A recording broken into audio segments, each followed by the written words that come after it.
We're going to start with, as I mentioned in those preliminary instructions, opening statements by the parties, and then we'll proceed to evidentiary presentations. Does the state have an opening statement they care to make at this time? Yes, Your Honor. May it please the court, counsel. Right ahead.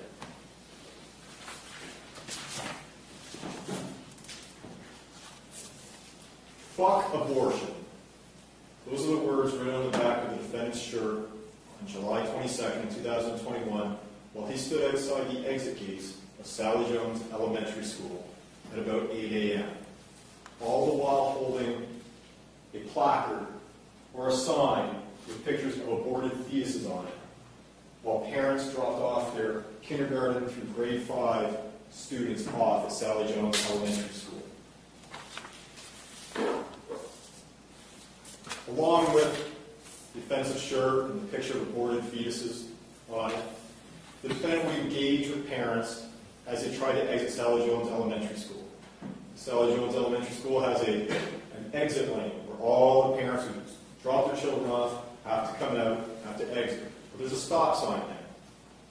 And when the parents stop, the defendant would engage them, yelling profanities, vulgarities at them. Now, this wasn't the first day the defendant had been at Sally Jones Elementary School, yelling, cursing, screaming at parents as they tried to exit the school. This was day 3. He'd been there on July 16th of 2021. The first day of school in Sally Jones resumed classes. It's a year-round school that takes breaks throughout the year. And on that day, he was outside the school with a shirt that read, "Fuck the police," and a sign stating that schools are fenced prisons. And on that day, he's also screaming and yelling at parents, vulgarities, profanities. July 20th, he was also at that same school. Again, at that exit gate. In the morning, his parents have dropped off their kids at the school. This time the shirt read, "Fuck the police." The sign read, "Cops are acting like Nazis," while the defendant had a swastika flag or a Nazi flag. Now, if it's just the defendant standing there with these signs, offensive shirts, we wouldn't be here today. But the problem is, ladies and gentlemen, is that parents began to engage the defendant. Parents that were offended by the language, the pictures of aborted fetuses.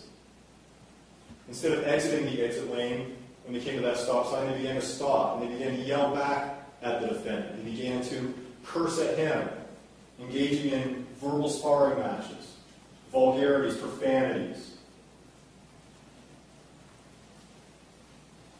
The defendant calling them names like North Koreans, Nazis, cocksucker. Now the problem is that when parents begin to stop at the stop sign for extended periods of time instead of turning onto the street and exiting, it creates a backlog. Vehicle behind,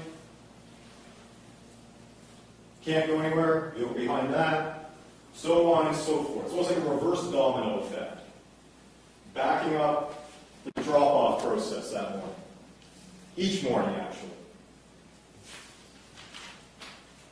The problem with that is that the students are now not being dropped off in time. The classes at Sally Jones would begin at 8:20 in the morning.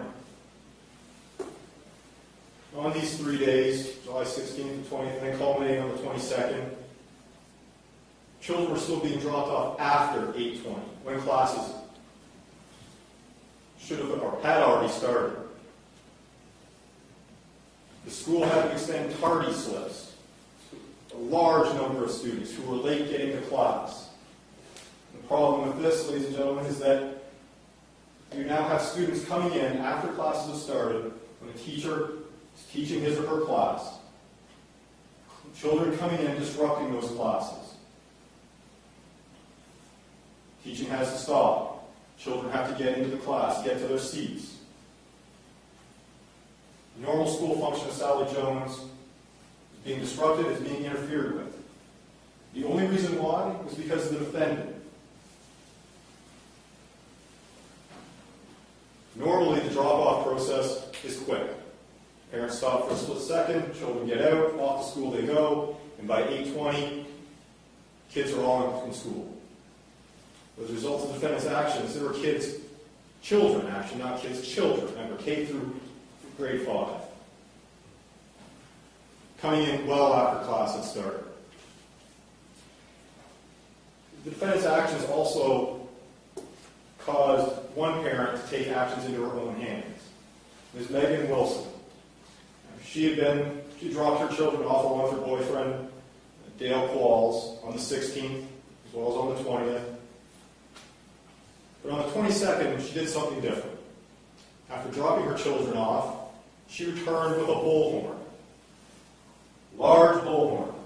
She proceeded to walk up to the defendant, turn on that bullhorn with a loud, wailing siren.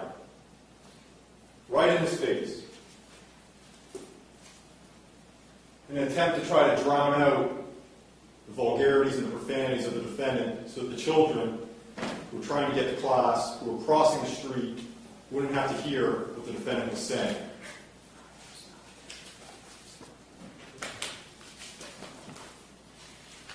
And Ms. Wilson blares that obnoxious siren. It is obnoxious, you'll hear it.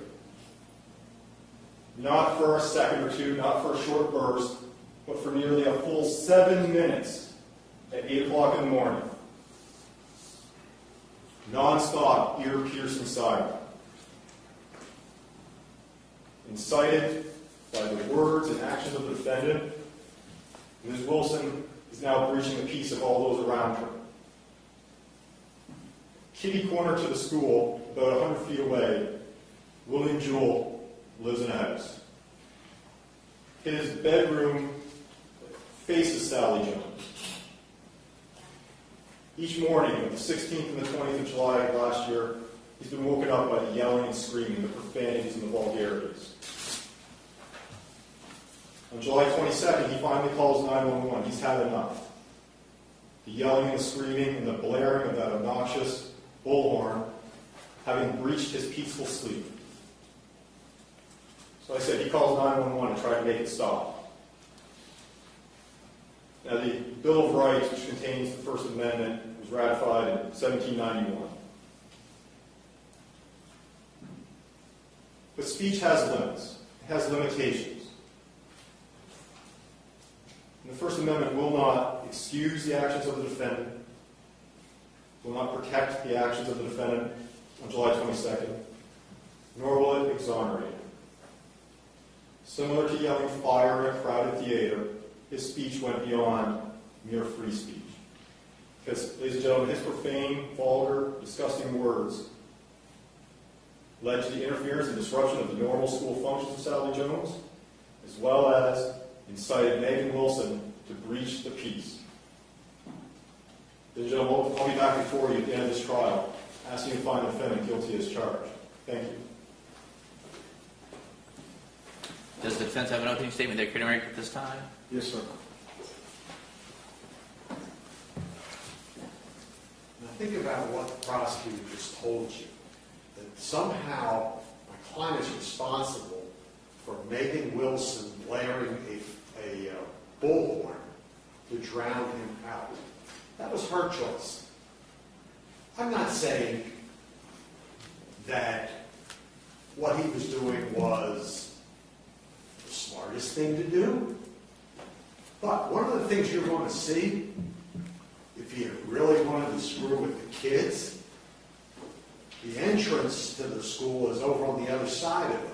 It's not where the exit is. He was getting into it with the parents. And if they had ignored him, he'd have gone away. This is exactly what the First Amendment is about. It's not crying fire in a crowded theater. There was no emergency. He didn't create the emergency. The parents, they wanted to stop and argue with him. If they had just left, he'd have been standing there himself. When you look at the picture, you'll see where the entrance is. It wasn't near the entrance. And you'll see where this is. And Miss Wilson with her bullhorn, you didn't see her arrested. for disturbing the peace. This is, what the state wants to do is allow the crowd to suppress his free speech rights. That's what this is. And in order to, I guess, stop the cars blocking themselves up, the police arrested him.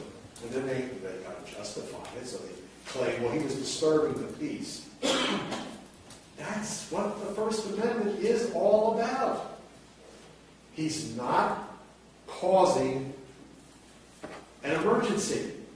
There is no emergency. They could have put a police officer there and said, keep moving. And that, there would have been no parents backed up or arguing with him or anything else. He got the reaction he was looking for from the parents. Don't let him tell you about the kids. The kids had no clue. They were over on the other side of the school. They were in the school. They're not dropping them off over on the exit lane. The delay in getting the kids in was due to the parents, not him. When you see the full story, when you hear the testimony, you'll see what I'm talking about. And I fully expect to ask you to acquit him on both charges. Thank you. State have any witnesses they care to call at this time? Do, Your Honor. State will call William Jewell. Can I get the parties to approach, please? I'm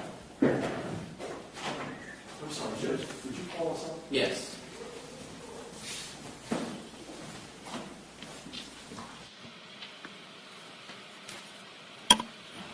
This instruction is fairly broad and suggests that the testimony of this witness would relate to this area.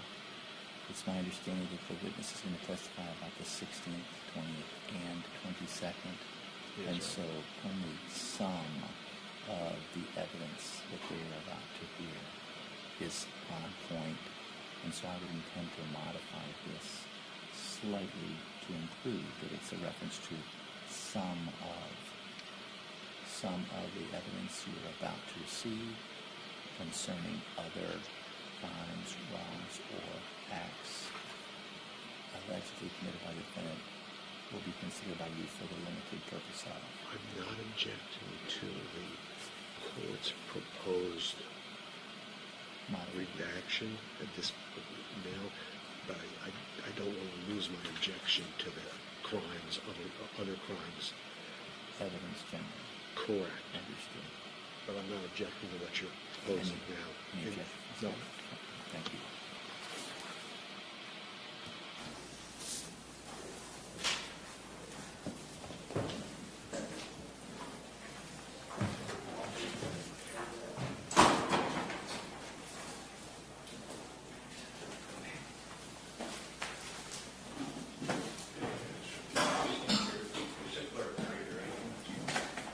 Solemnly swear or affirm that the testimony you're about to give in this case is the truth, the whole truth, and nothing but the truth, so help me God. I do. Can you step over here, sir?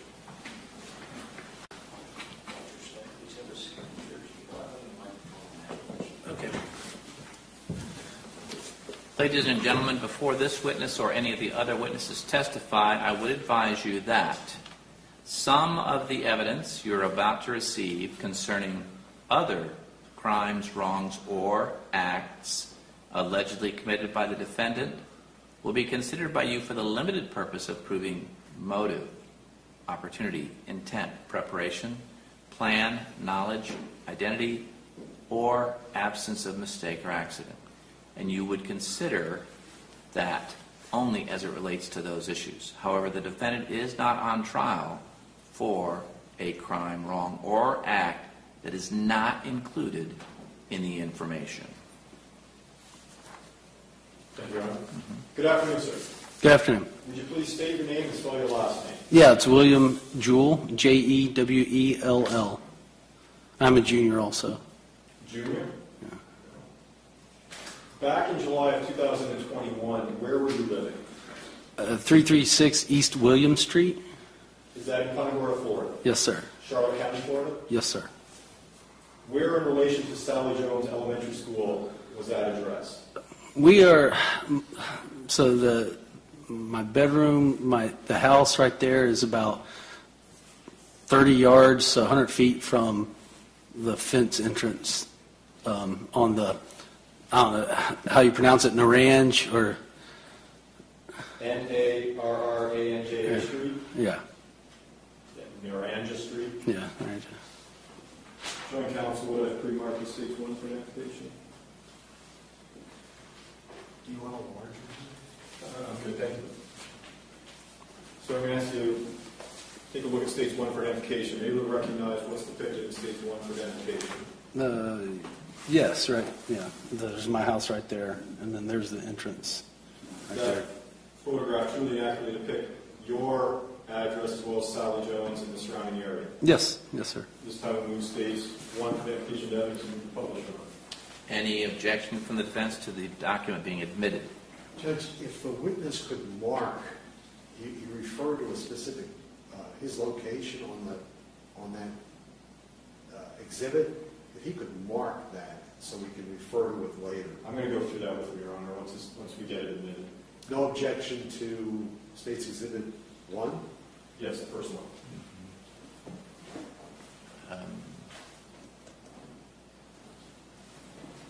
He won't be able to alter the exhibit after it's admitted. That's fine, Your Honor. We can have him describe exactly where it is so the record's clear as to what address or what building he's talking about. All right. That's admitted at this time. I need you to give that to the clerk so she can mark it as admitted, and permission to publish is granted.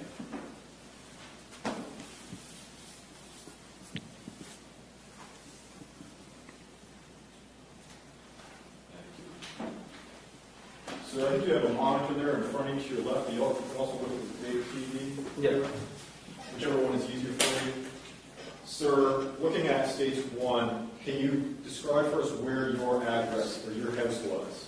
Yeah, it's in the top left-hand corner there, the house there. The house in the corner of East William and Narragansett Street? Yeah. What direction did your bedroom window face? It's in the, I don't know, it's street, the William, it's right on the corner. So it's, my bedroom's right on the corner. So you had a window that would face out to William Street as well as Narragansett? Right, yeah, both of those streets. Yes. What types of windows were they? They're Jallis, it's a 1950s duplex, so, and they still have the Jallis windows. Did your bedroom at the time have air conditioning? No, it still doesn't. Still doesn't? No. Did you sleep with the windows open? Yes. Turn your attention to July 22nd of 2021 at around 8 a.m. Did you call 911, sir? Yes. Were you at your house there on William Street in the top left corner as we described? Yes. Why did you call 911 that morning, sir? So for a couple days, there had been some things going on, and like I don't, thinking back, I don't know exactly how many, but like there was I think a day, and it was like, okay, well, just kind of interested, and then there was another day, and it was like, okay, then the third day, it was like, okay, now this is every morning, we can't get woken up every morning. Okay, so this third morning, sir, the day you called 911, did you hear something specifically that woke you up? There was yelling, and there was bullhorn. So we'll just start there. So on the morning of July 22nd, 2021, yelling and a sound of a bullhorn woke you up. Yeah. The bullhorn, was it making a siren type sound? Yes, I believe so. Prior to hearing all this, had you been sleeping? Yes, trying to. Yeah. Now you said that this was the third day that things have been going on. Yeah. What types of things have been going on the first 2 days? I mean, there was a protest or whatever out there, and there was people, and it was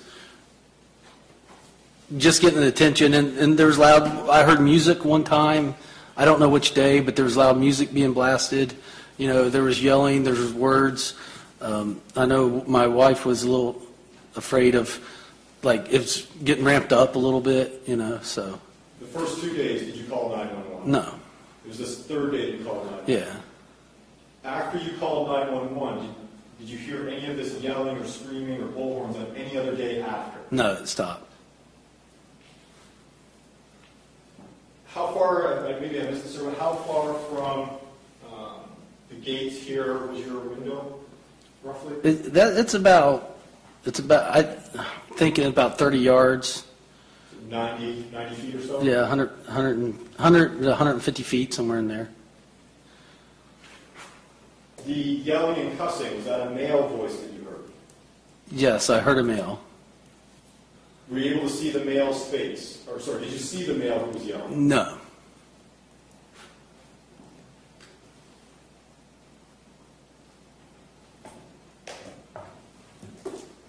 Thank you. Nothing further, Your Honor.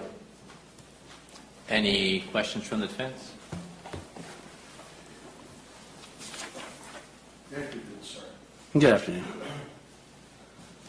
You heard a bullhorn. Yes. The day you called 911. Yes. Okay. On the loud music, that was not the same day. I don't remember. I just know that there was loud music on a day or a couple days. I don't know. You didn't see the source of that music, did you? No. And I'm sorry, I couldn't see you move. Yeah. Is this your house? Yeah, that's the duplex. Yes.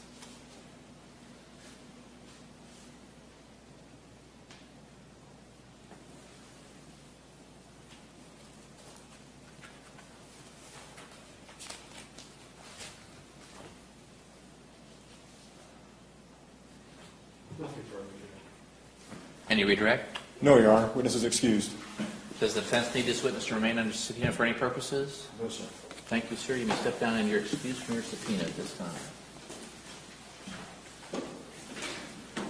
If I can get the state to give the evidence to the clerk, please. Your Honor.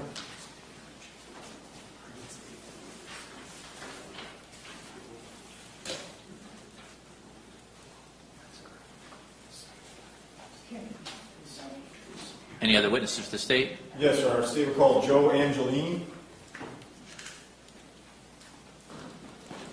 Joe Angelini.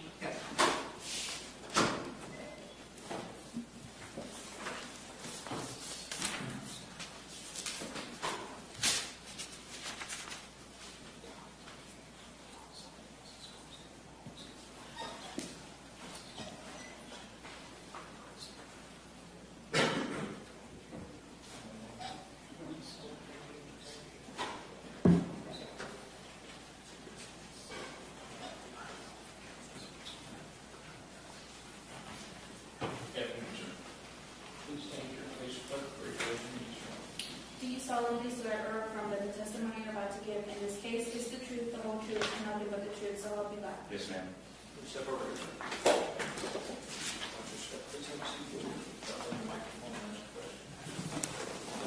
Afternoon. Yes, sir. Right ahead. Thank you, Your Honor. Good afternoon, sir. Good afternoon. Would you please state your name and spell your last name? Joe Angelini, Angelini. By whom are you employed? With the Punta Police Department. How long have you been with the Punta Police Department? 13, almost 14 years in August. Any prior law enforcement experience? I do. Where is that? Charlotte County Sheriff's Office. How long were you with the Charlotte County Sheriff's Office? That means I'm going to tell my age. 26 years. 26 years? Yeah. What is your current role with the Punta Gorda Police Department? A school resource officer. Is that your primary job? It is. What is a school resource officer, sir? Our main objective is the safety of the children that go to school, the staff, the parents, any visitors that come onto the campus. That's our main objective. What school do you work at as a student resource officer? I work at Sally Jones. Is school resource officer shorted down to SRO? Yes. Where is Sally Jones Elementary School? It's on Naranja Street, by Mackenzie and Allen Street in that general area. I may retrieve states of 1, Your Honor. Yes.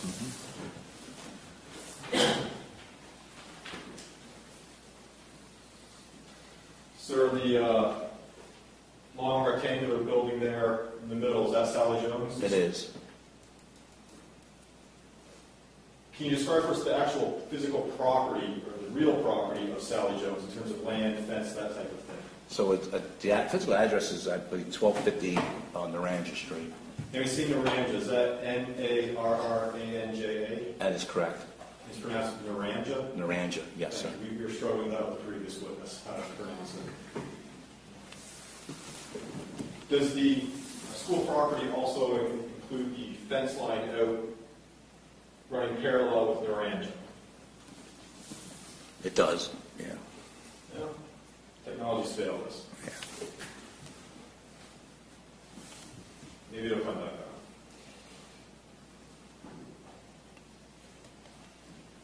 Back in July of 2021, were you working as an SRO at Sally Jones Elementary? I was. Are parents allowed to drop their children off at Sally Jones? Yes, sir.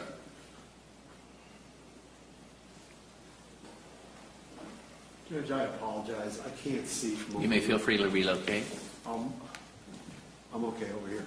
Yes. Thank you.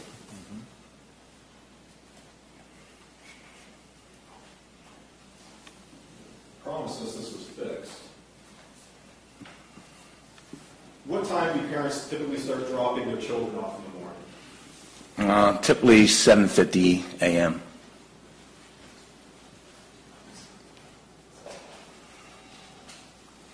Do they sometimes start earlier, like around 7:30? Objection leading. Based on the form of the question, I have to overrule the objection. You can answer the question in its form. Yes, they sometimes come in around 7:30, not just drop off, but a lot of kids also walk because they live in the neighborhood and they get there early. Now, at 7:30 in the morning, how many, if you can estimate, children are being dropped off at that time? There may be just a few cars, not many, but I think I have more walkers at that time in the morning. When you say walkers, what street are they crossing in order to get to the school? They'll cross over Cooper Street, which is the main street. They'll cross over Naranja Street. They'll come from the Allen Street side. So they come all over the general area. Taylor Road also. The Naranja Street, is there an entrance or an exit to the school property off of Naranja? There is. Do children cross Naranja and enter through that opening to get to the school? Yes. When does the number of parents dropping their children off in the morning get to its, or start to build up? Right around 7:50 in the morning. What time does school actually start at Sally Jones? I believe it's 8:20. Is there a bell that rings at that time? There is. If you know, what is the purpose of that bell? That's a late bell. They have to be in the class. On a typical day, what time is the drop-off procedure completed by? Probably about 8:20, we'll say, or a little before. On a typical school morning, how heavy is the traffic that is actually in the school grounds? It's very heavy.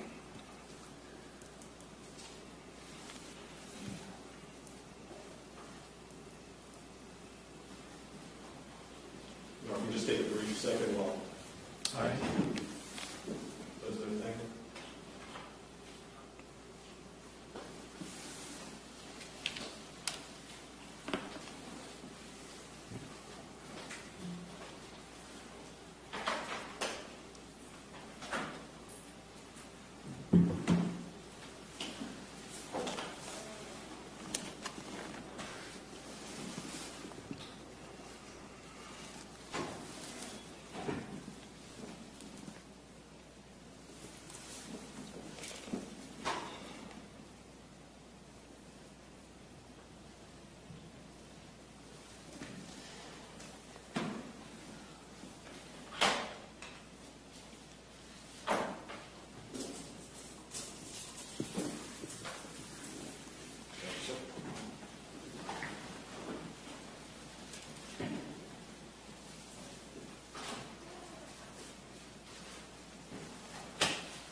Officer Angela, you testified that on a typical morning there is heavy traffic.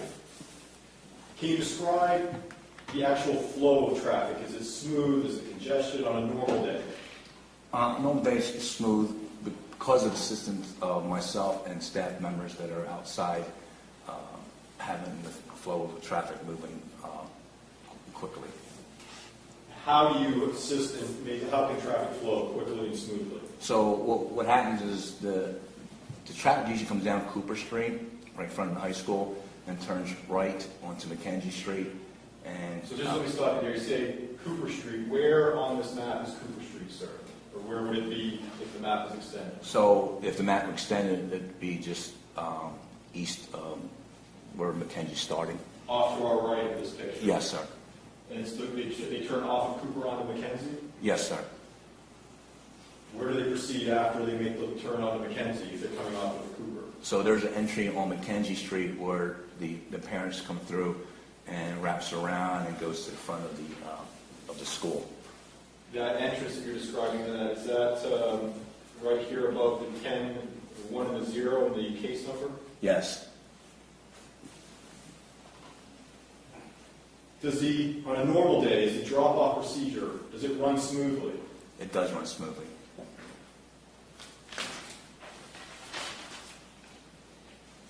The morning of July 16, 2021, sir, were you working as an SRO at Sally Jones? I was.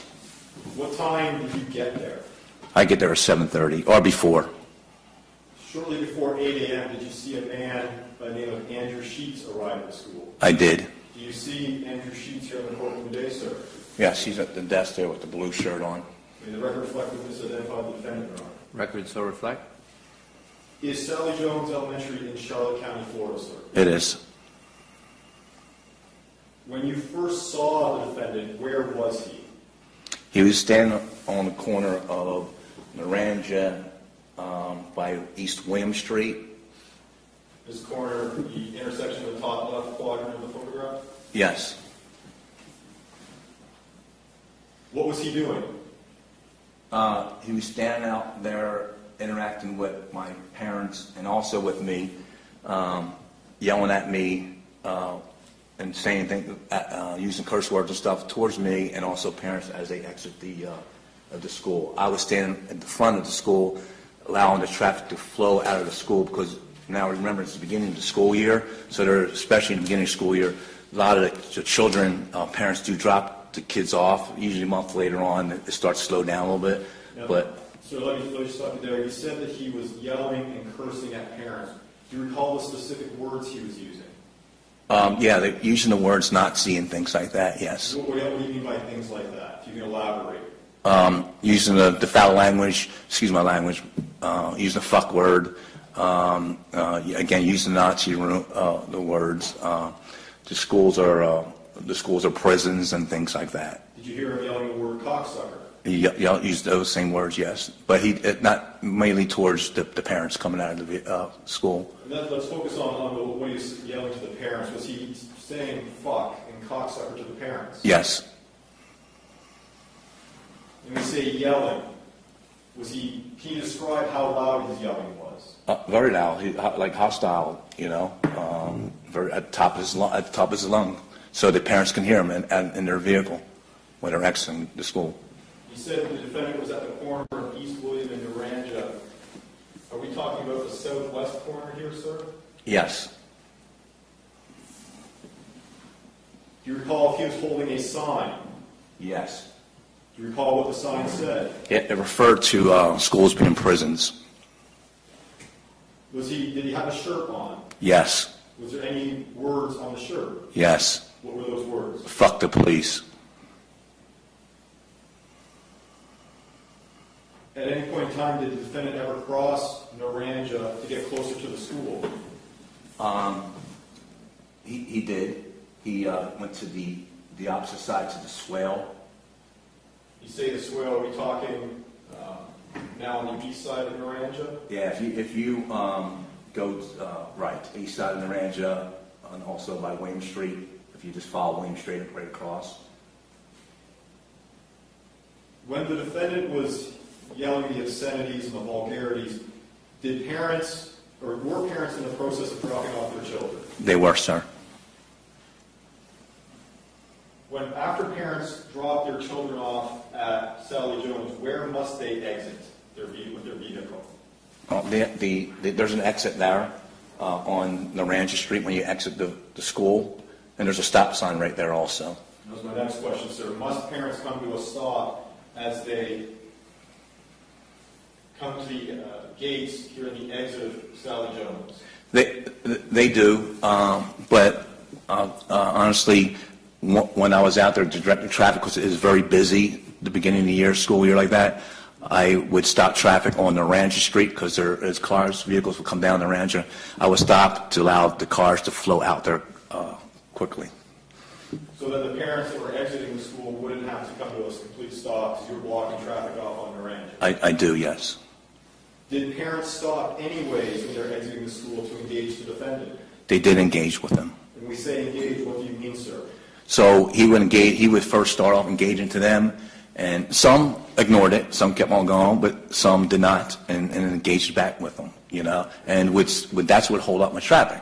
Let me stop you there. So some parents would keep on flowing through, others would stop to engage with the defendant? That's correct. When we say engage, are they just having a polite conversation such as you and I, or what are they doing? No, they're going hostile with each other. How loud are the parents? Oh, they're loud, because I can hear the parents. And where were you when you heard the parents, sir?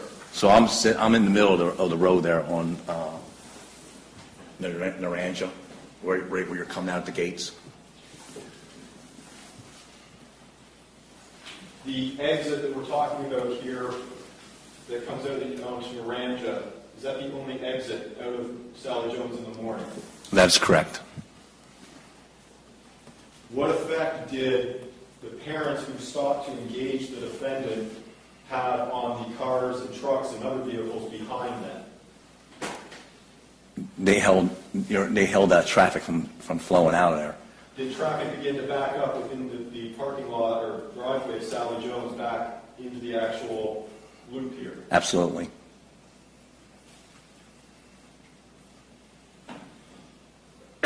Earlier you said let me strike that. Did the traffic eventually back up out onto Mackenzie Street at the entrance over here? Yes, it goes all the way down to Mackenzie Street. Was traffic backed up down Mackenzie Street? Yes. On a typical day, does traffic back up onto Mackenzie Street? Not normally, no, because the traffic flow is pretty good. Yeah. On this day, July 16th, what time did the drop-off process conclude? Approximately. I would say, okay, this is only approximately now. I would say somewhere around 8:45-ish. On a normal day, what time does the drop-off process usually conclude? By 8:20 the latest, yeah. Turn your attention now to July 20th of 2021. Were you working as an SRO at Sally Jones Elementary on that day? I was. What time did you arrive? 7:30 or before. When you get to Sally Jones, where do you go when you first get there? Again, there's really not much going on in the morning until the 7:50, but I usually go in and get settled into my office and get prepared for the day because there's some police stuff I have to take care of also. Did you see the defendant on the morning of July 20th, 2021? I did. Where did you see him, sir? Out front again. And you say out front again. Can you tell us and use this map as to where you saw the defendant? Yeah, on the same area that he was on the day before. On You that. say the same area. The day before, he started on the west side of Naranja and then moved to the east side of Naranja. So are we talking about the west or the east side on July 20th? Yeah, I'm sorry. So then on this day, then he went ahead and moved over to the east side in the swale. There's a swale there in front. You say a swale. Would that be that stretch of green between Naranja and the sidewalk here? Yeah, correct. On the east side. Yes, sir. On the east side.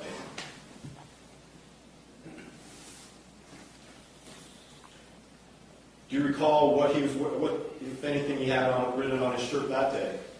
Yeah, wearing the same shirt. Fuck the police. Did he have a sign with him that day? Yes, he did. What, if anything, did the sign say? It referred to Nazis. All police are Nazis. Did he also have a swastika flag? He did, and underneath that flag was also a blue line flag. What was the defendant doing while he was now closer to Sally Jones Elementary, wearing the shirt that said "fuck the police" and holding the "cops are Nazis" sign? Yeah, he still, and continued to engage to the parents trying to leave the school and making it hard for me because, again, a lot of traffic coming down the Ranger too, so it was just difficult. It was very difficult. When you say the defendant was engaging the parents, what do you mean, sir? Like the cocksuckers, cursing at them, you know, actually even calling the parents Nazis, okay?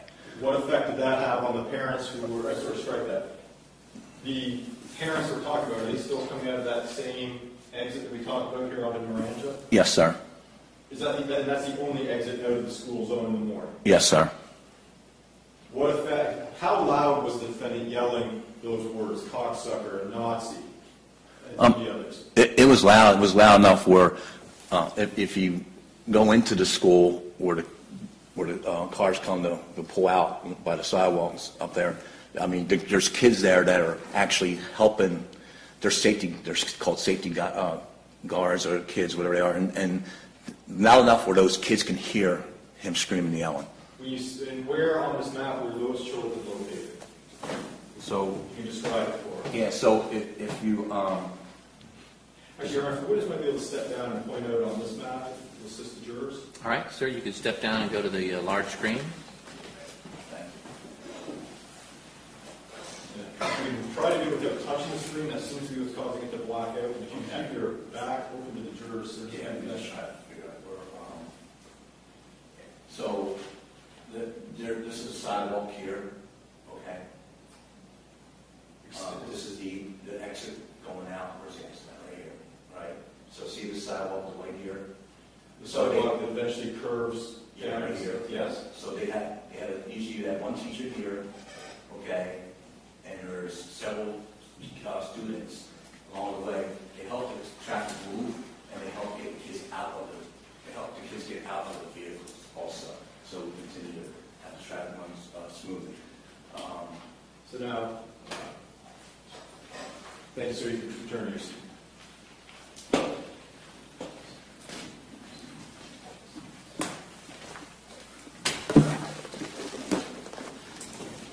Was this about 8 a.m. in the morning, sir? Yeah, it's just, I think it was just a few minutes around 8 o'clock, yeah. Were parents, again, in the process of dropping off their children at Sally Jones? Yes, I didn't touch the screen. Somebody must have looked at it. Did any of the parents engage the defendant as they were stopping to exit Sally Jones? Absolutely. And when we say engage the defendant, what do you mean, sir? Again, when he was engaging them, they were screaming, yelling at them, calling them Nazis.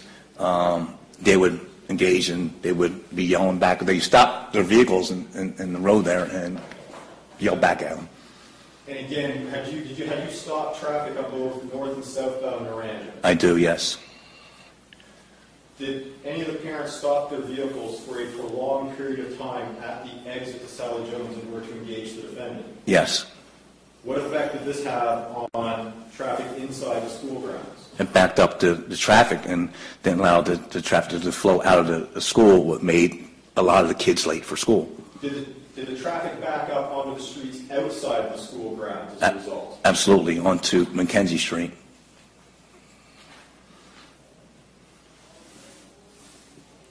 What time of day, or what time was it on July 20th of 2021 that the drop-off process was concluded?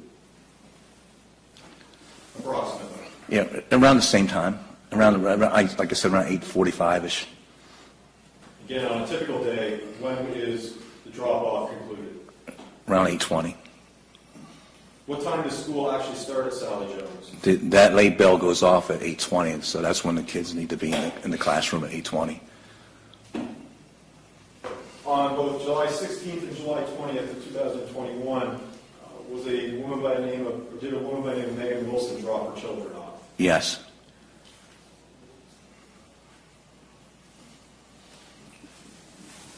And on those days, did Megan Wilson have anything in her hand, such as a bullhorn, on the 16th and 20th?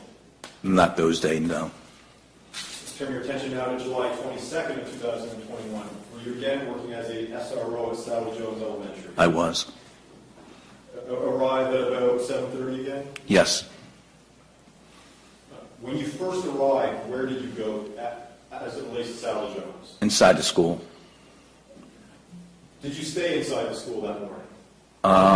I was finishing up a few things inside the school and was proceeding to walk out of the school when I was summoned.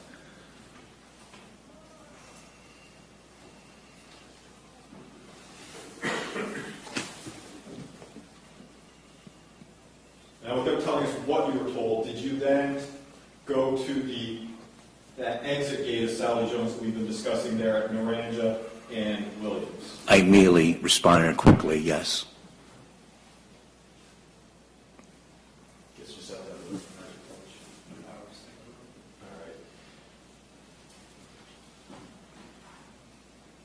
On that morning, July 22nd, did you again see the defendant? Yes. Where was he this time? In the same general area, right in front of the school. Was he closer to the stop sign that day at Sally Jones?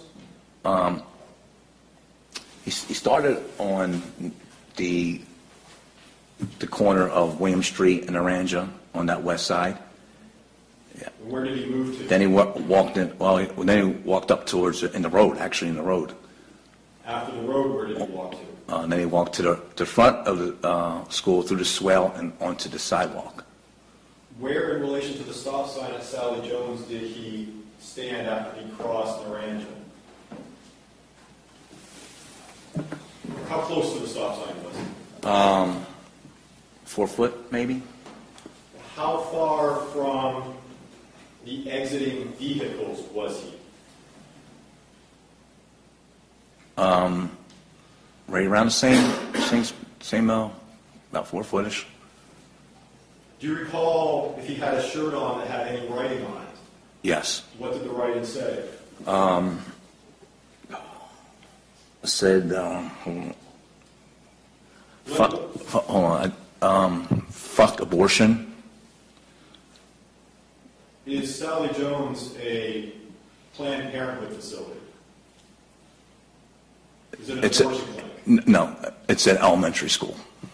Did the defendant also have a sign with him that day? He did.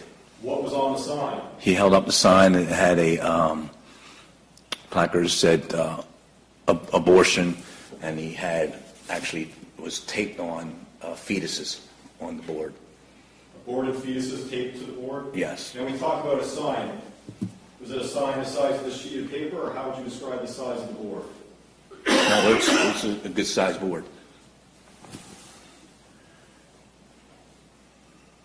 Along with the shirt that said fuck abortion and the sign with the aborted fetuses, was the defendant saying anything to parents as they were exiting the school grounds at Sally Jones? The same thing like he did the 2 days before, just engage with them, cursing at them, and calling them names and so forth, and they would, some, not all of them, but many of them engaged back with him. Same type of engagement that we talked about earlier? Yes. What effect did this have on the drop-off procedure? That was probably the worst day at all the days were bad, but that was probably the worst day. Why was that day the worst? Because I had cars stop actually in the middle of the road on the Ranch Street. I had cars stop also in the middle of the road on East William Street, actually in the roadway, and I'm trying to exit the vehicles. Did traffic inside of Sally Jones again back up out the entrance gate and out on Mackenzie Street? Absolutely. What time did the drop-off process conclude that morning? That was probably later because I ended up getting backup over there to help me and stuff because it got really bad that day. So what time roughly? The other days was 8:45. Would you say it was later than 8:45? It probably close to 8:40, 8:50, somewhere around there. At some point in time, sir, did Megan Wilson and her boyfriend Dale Qualls drop their children off at school? Yes. Did you observe Ms. Wilson return to the school after dropping her children off? Yes. When she came back, was she holding anything? Yes. What was she holding, sir? A horn. You say a horn, what type of horn? A bullhorn? A bullhorn. counsel what I've marked as states 2 for identification. May I approach the witness, Your Honor? Yes, you may. You said Ms. Wilson had a bullhorn. What did she do with the bullhorn after she arrived back at Sally Jones? So she had it up in the air like this, because I was coming, when I was summoned a meeting to go to the front. And when I exited the school, it was a loud siren going off. So I immediately quickly went to the front, and she was holding it up in the air like this. Have you had a chance to review what I've marked as states 2 for identification, sir? I did. You have a chance to watch it prior to testifying today? Yes. Did it truly and accurately capture Ms. Wilson in the bullhorn on the morning of July 22nd, 2021 at Sally Jones Elementary? Absolutely. This time we move states 2 for identification to evidence to be published, Your Honor. Any objection to the defense to the admissibility of the evidence? Any objection to the admissibility? May I inquire, Judge? Yes, you may. Did you record State's Exhibit 2? No. Who did? Well, it came off, that one probably came off the body camera. What do you mean probably? It came off the body camera, Whose body camera? my body camera. Have you heard it? Have you compared it to your body camera? I watched the video, and that came off my body camera. You sure about that? Yes. No objection. You give that to the clerk, she'll mark as admitted. Permission to publish granted. The video, sir, was it subsequently posted to a website that after it was, did it somehow get onto another website at some point in time, sir? It did. But what's on here truly and accurately captures what came off of your body-worn camera. That came off my body-worn camera.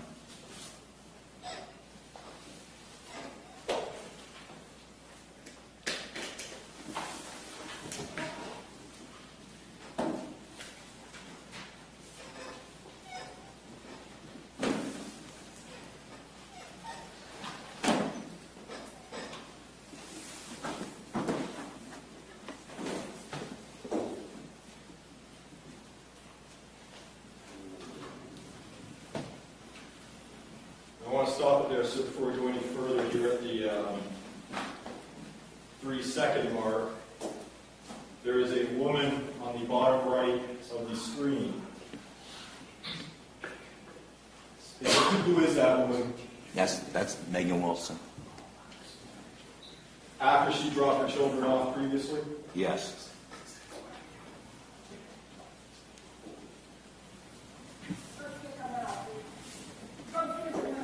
Never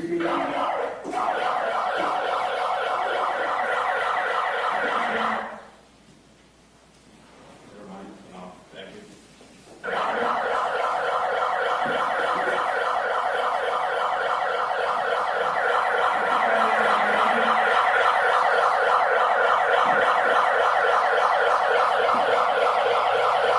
So I'm going to stop it there. Is that the exit gate that we've been discussing from Sally Jones onto Naranja? Yes, sir. Is that the stop sign that we've also previously discussed, sir? Yes, sir.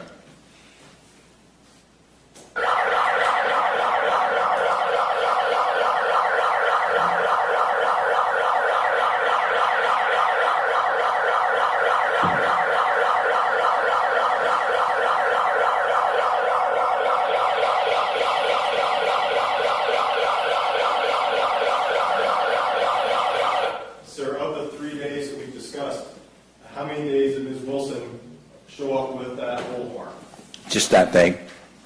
And does this loud, wailing siren go on for several minutes, sir? Yes, more than several minutes, correct.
Thank you, sir. I have no further questions. I'm going to get that piece of evidence here, Your Honor.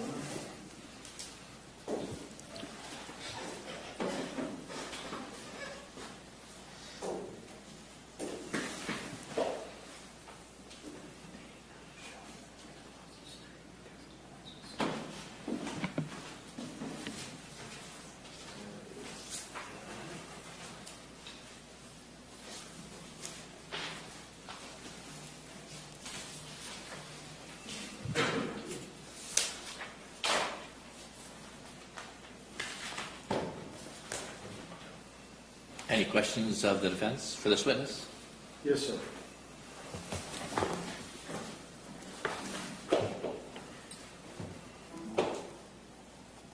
Let's go to the 16th, right? Yes, sir. Well, on any of the 3 days,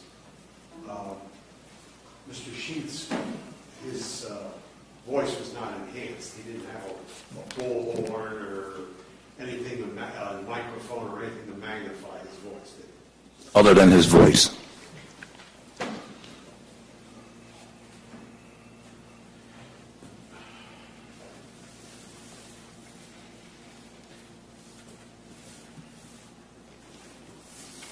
Is this reviewing, Judge? Or is this? That is its standard desktop position. If you need that closed, we can close it.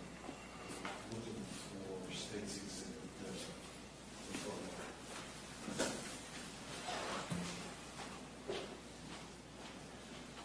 Can I approach the witness? Yes.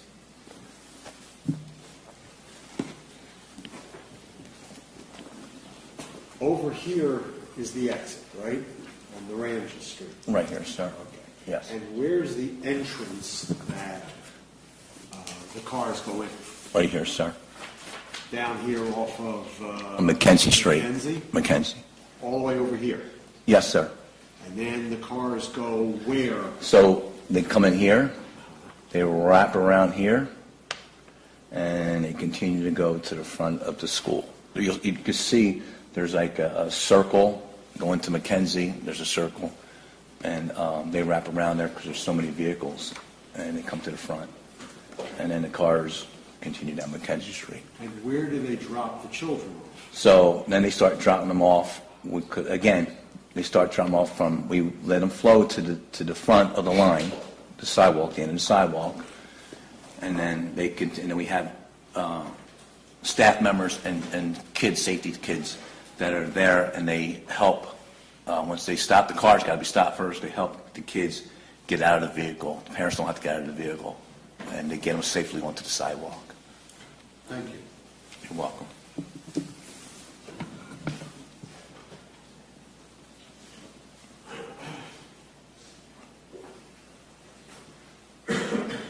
Now, you said that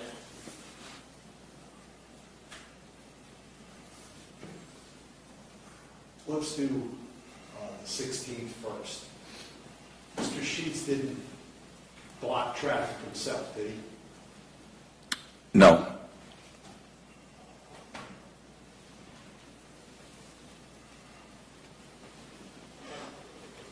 On any of the vehicles, did anyone get out of the car to confront Mr. Sheets?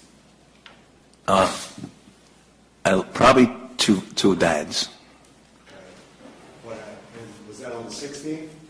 I don't remember what day. It could have been one of the 16th, but there was a couple of parents that, when exiting the school, didn't get out of the vehicle. And did they fight with Mr.? No. What they did is they came to me and they said to me, out of respect, Officer Angel. You can't repeat what they said. Okay. It's hearsay. Did they fight with him? Physically, no. They haul around? Yes.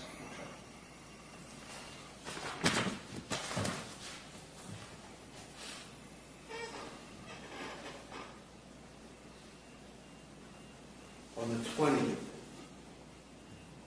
more of the same.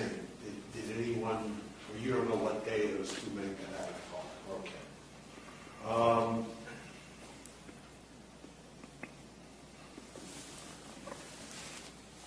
Miss Wilson, she dropped her child off on the 22nd. Yeah, well, she had children, more than one, yes. Okay. She dropped them off. Yes, sir. Then she left. Yes, sir. Then she came back. Yes, sir. How long after she left?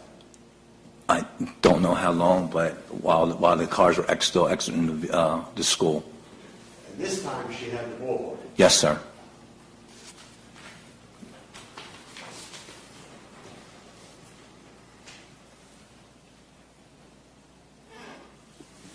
Now, Miss Wilson was apparently, from that video, the body cam, near Mr. Sheets. Yes. Mr. Sheets in any way interfere with what she was doing? He was just engaging back and forth with her about the horn going That off. was all verbal. And what you saw in the video, sir. But that was verbal, right? Yes, sir. He didn't touch her, she didn't touch him. No. She's just trying to drown them out.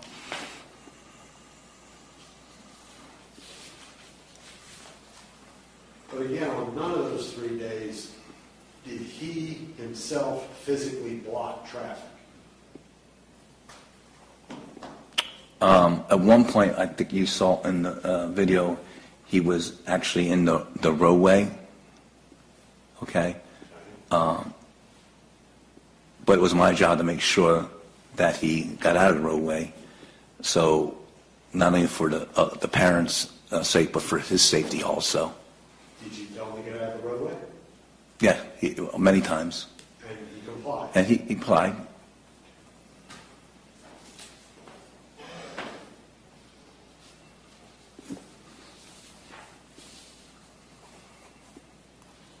If I can have a moment, Judge. Yes.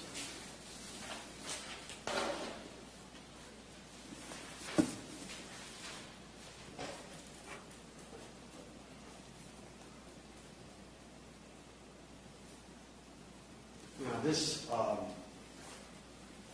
the people stopping made your job more difficult, didn't it? Absolutely.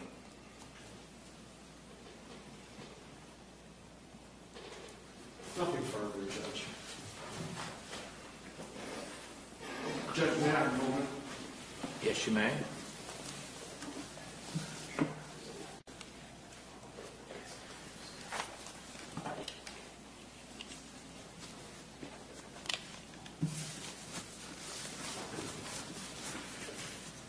Nothing further, Judge. Any redirect from the state? Briefly, Your Honor, if I may. Go right ahead. On each of those 3 days, the 16th, 20th, and 22nd of July, 2021, how were you dressed? How I was dressed? Yes, sir. In uniform like I am right now. The couple of parents you said that exited their cars, now there's no physical fighting, but how would you describe their body language when they got out of their vehicles? Very aggressive. How close to them were you when they got out of their vehicles? I moved close to them and between Mr. Sheets and them because I did not want anything to happen physically for Mr. Sheets and also the people getting out of their vehicles. But for the defendant's actions on July 22nd, would traffic have backed up into Sally Jones and out onto Mackenzie Street? No, sir. Nothing further, Your Honor. Thank you, sir. You may step down. Witness is excused. Actually, strike that. He's not. All right. Sir.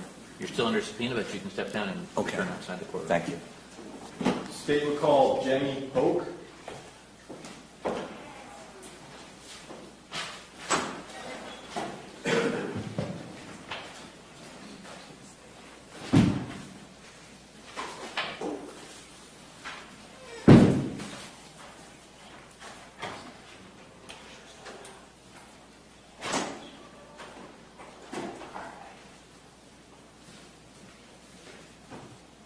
If I may approach the court, Your Honor, and grab Exhibit 1, please. Yes, you may. Thank you, Your Honor.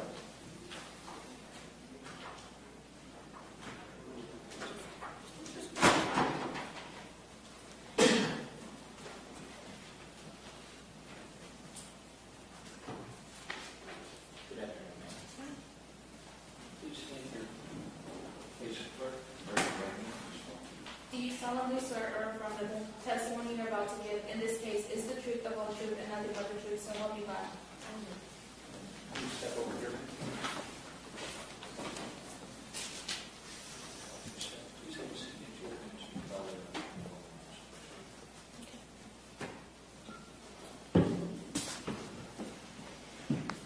Go right ahead. Thank you, Your Honor. Good afternoon, ma'am. Hi. Would you please state your name and spell your last name? My name is Jenny Hoke, H-O-K-E, Where are you employed? for Charlotte County Public Schools at the address of Sally Jones Elementary. I'm going to ask you just to make sure you keep your voice up nice and loud so our jurors who are at the far end of the jury box can hear. Sure. Okay. Is Sally Jones a school in Charlotte County, Florida? Yes, Is it a public or private school? it is a public school.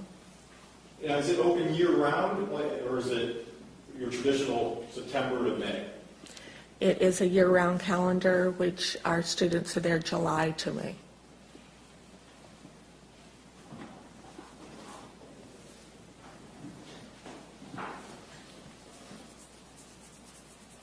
How long have you been at Sally Jones?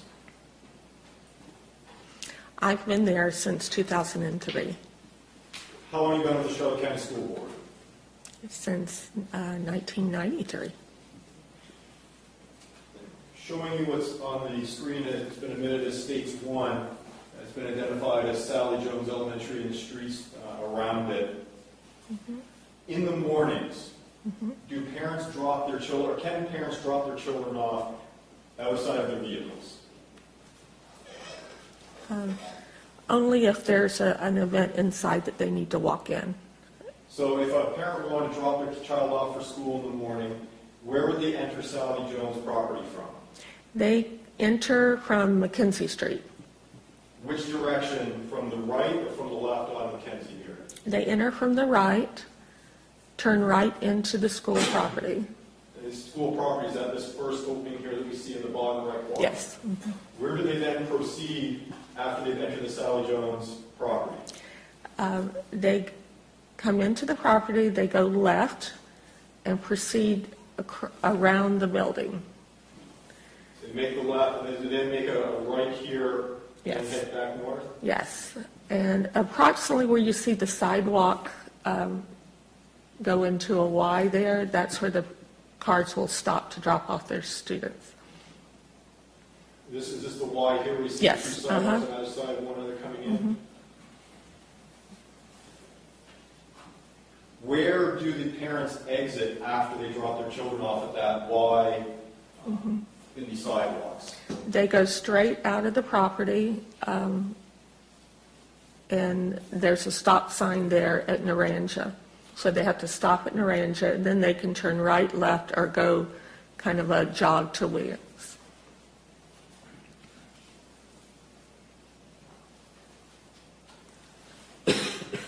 Turn your attention now to July 16th of last year. Were you working at Sally Jones Elementary? Yes. Was that the first day of the school year? Yes. Did anything catch your attention about the drop-off process that morning?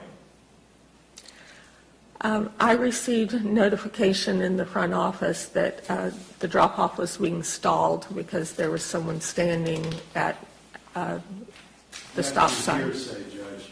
It's verbal act explaining what she did next, Your Honor. Still hearsay. So I walked out and saw it myself. Okay. Hold on just a second. If there's an objection, you have to stop. Okay. And then I have to make a ruling, and then Perfect. you'll be told from there how to go forward. Okay. Verbal act explaining what she did, why she went outside. All right, a comment describing a situation is hearsay, so I'd have to sustain the objection. At some point in time that morning, did you exit Sally Jones and go outside to the exit near Naranja? Yes, I did. What, if anything, did you see when you went out to the exit there, or near the exit of Naranja and Sally Jones? I noticed there was someone standing there holding signs. I really couldn't see the individual because they were masks. They had a buff or a mask on. Did you notice anything about the sign, what was on it that day? Yes, There was an F the police that day. You say F the police, are we talking fuck the police? Yes. What, if anything, did you notice the individual doing that morning while he was holding the fuck the police sign? He was yelling obscenities out to our parents as they drove out of the driveway. You say obscenities, do you recall the specifics? I heard him say fuck many times. The parents actually started yelling back at him as well. When the parents started to yell back at this man, did they stop their vehicles at the exit? Yes.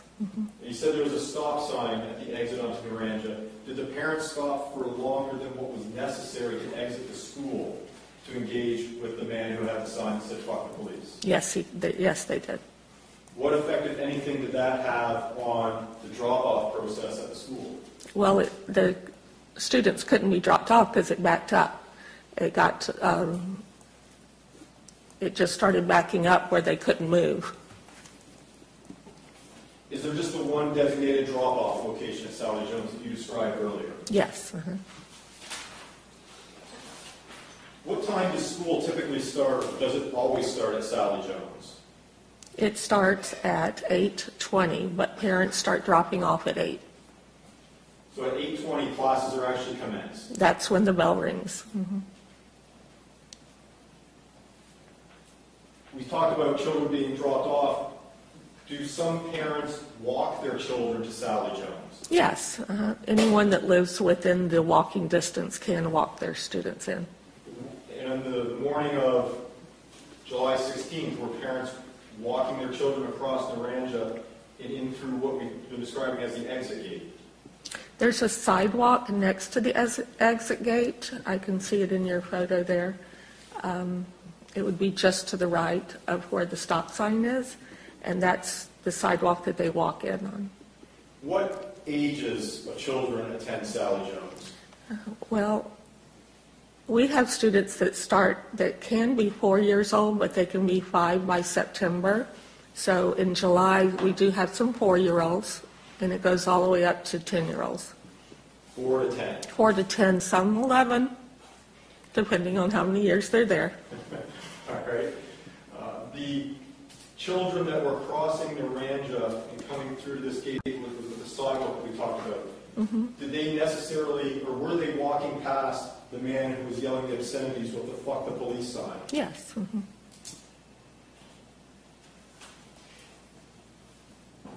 Did you happen to notice what, if any, impact on the children the actions of this man had? Yes, I did. The patrols that were standing out all the way to the Y where they were dropping off, they were getting very nervous and backing up and had the expressions on their face, they were definitely traumatized. Were any of the children screaming or crying? Not at that time. Not on the first day.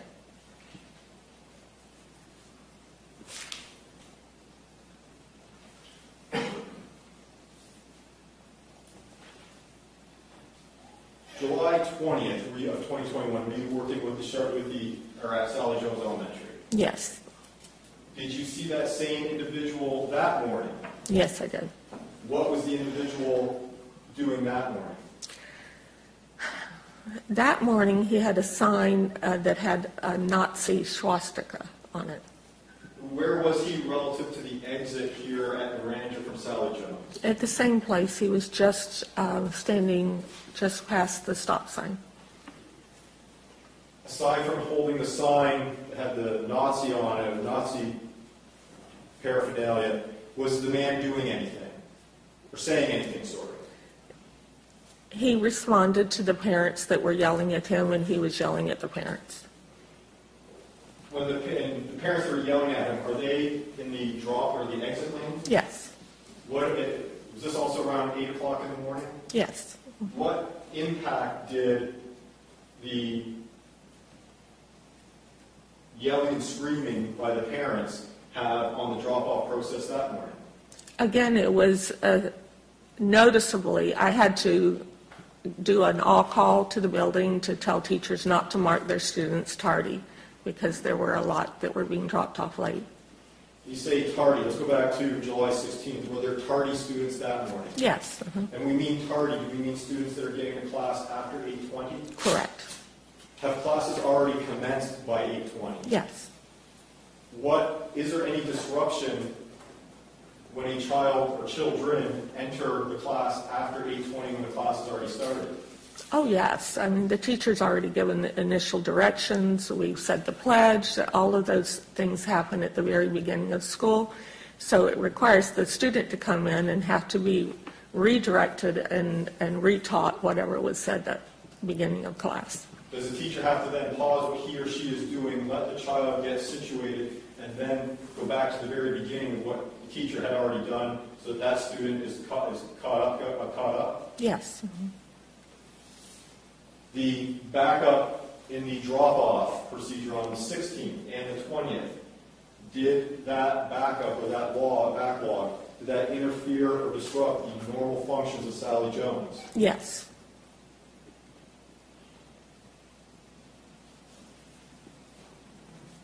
July 22nd of 2021, were you working for Sally Jones? Yes. Did you happen to again see that same male, that same individual, outside of the exit gate? Yes. What, if anything, did he have in his hands? He had a sign about abortion that day. Is Sally Jones a Planned Parenthood facility? No, it's not. Does Sally Jones teach abortion? No. Does Sally Jones' school perform abortion? No. To your knowledge, are there any abortion clinics anywhere near Sally Jones' exit? Not to my knowledge. Where was the man with the abortion sign on the morning of July 22nd? In the same location. Was he saying anything? I don't recall that morning. Did you notice any yelling matches between that man and parents as they were exiting the drop-off? Yes. What effect did that have on the drop-off process again? Again, it was backed up, and it was causing, the parents were very elevated that morning, and I was receiving phone calls, which I would have to run in and take and then come back out, saying they weren't even sending their children to school, that they were... Objection, hearsay, Judge. No, I took a call. That's an objection from the attorney. Counsel for the state will respond. She's saying what she was doing. She's not saying what somebody's telling her. I don't see how that's hearsay. I believe she Repeating indicated what she was told. that the parents are saying that they were not going to send their children to school, which is not a statement of observation, but a statement of intent, and therefore it's not hearsay, because it's not offered to prove the truth of the matter asserted. Whether or not they do what they say they're going to or not going to do is a fact that is in the future. So their claim that they're going to do one thing or another is not hearsay. So I'll overrule the objection. You can complete your answer, ma'am. You can continue now. Okay. What was the question? Let's go back to tardy students. On July 22nd, were there a number of tardy students that day? Yes. Of the 3 days, which day had the most tardy students? The 22nd. When we say tardy, what do you have to do, or what must the school do for a tardy student in terms of letting them get into class? If a student is tardy, the parent parks, walks in with the student, and we have a kiosk where the student is signed in. So that goes into our focus system. Is that a normal function of Sally Jones Elementary? Yes. On July 22nd, did you follow that process, or did you just allow children to get to class as quickly as possible? I did. I suspended that process. So you had to suspend another normal function of Sally Jones Elementary. Mm-hmm. Is that a yes? That's a yes.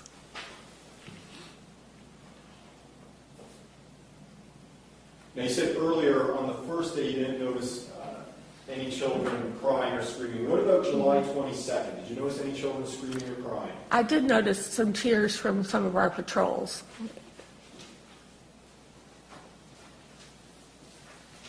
Is there an individual who works at your school by the name of Joel Deswin? Yes. What is his role?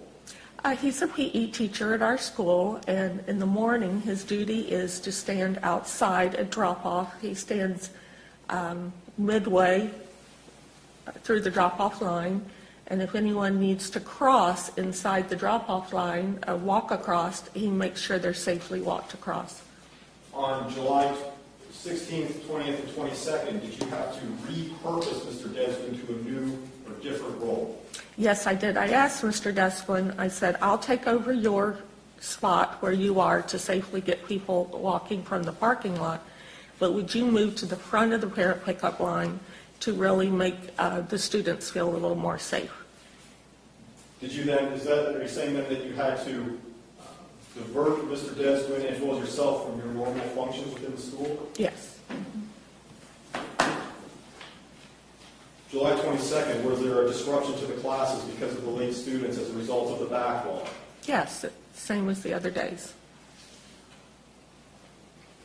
After July 22nd, were there any more instances of that individual standing outside the school, screaming the vulgarities with the signs? No. Did these school functions resume as they normally do after July 22nd? Yes, he did. Not to say you might not have a tardy student here or there, but did the number of tardy students drop? Oh, we started counting tardies again.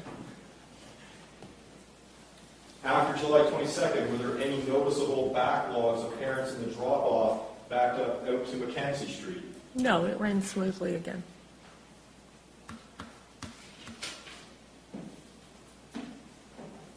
Let's talk about the entrance here off of Mackenzie Street. Had the man with the vulgar shirts and the signs set himself up at the entrance, would the impact on the drop-off line have been the same or would it have been less? No, it would have been less. It would have been less? Is that a yes? That's a yes. And why would the impact of the defendant's actions have been less had he set himself up at the entrance? Because the parents had to stop at the stop sign to leave the property. That caused a lot of backup because the parents actually couldn't even see to turn right. So they had to stop at the stop sign. What time does Sally Jones end for the day? Our dismissal is 2:50. Had the man with the signs and the vulgar shirts set himself up at the exit at 2:50 p.m., would that have had an impact on school functions? Objection. Speculation. I can rephrase it. All right. Had the defendant set up at the exit to Sally Jones at 2:50 in the evening or in the afternoon? Objection. Speculation. You'll need to let the counsel finish his question before you make your... I thought he had. I was pausing. Would the backup have caused students to be late for school? At the end of the day, no. Are there any school functions that occur after 2:50 p.m.? Yes, we have clubs that are on campus, and we have an after-school program. Are there more or less students, sorry, strike that. Do all of the students at Sally Jones participate in those clubs or after-hours events? No.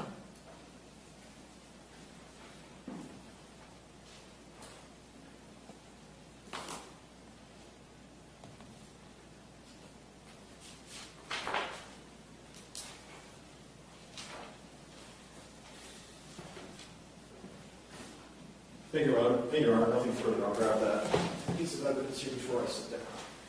Unless counsel needs it? No.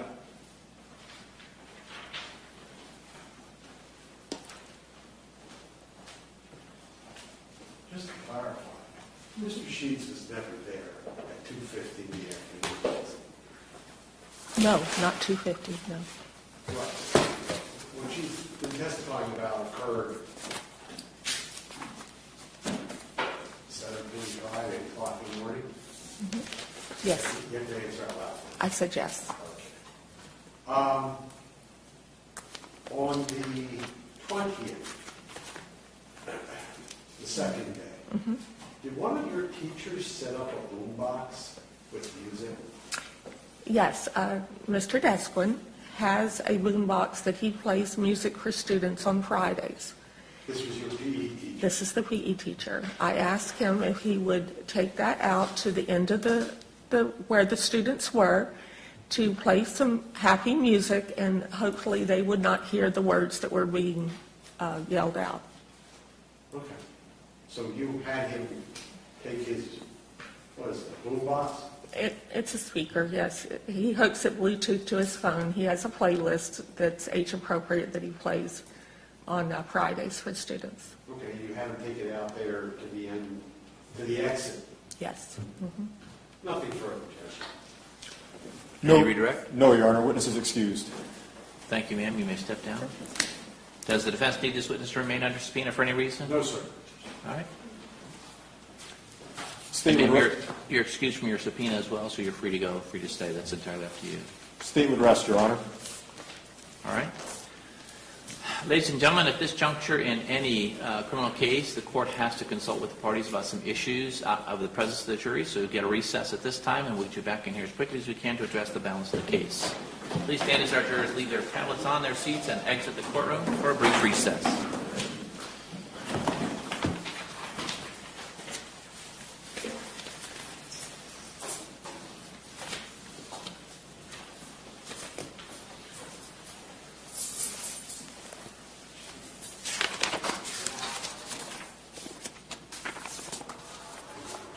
Please be seated. Anything from the defense at this time? Judge, could we take a 10-minute break? We can. Just a comfort break? Yes. And in the meantime, I will also speak with my client about Whether he wants to testify or exercise his right to remain silent. Yes, yes, sir. Okay. All right. We'll take a 10-minute recess. Be back in 10 minutes. All rise for a brief recess.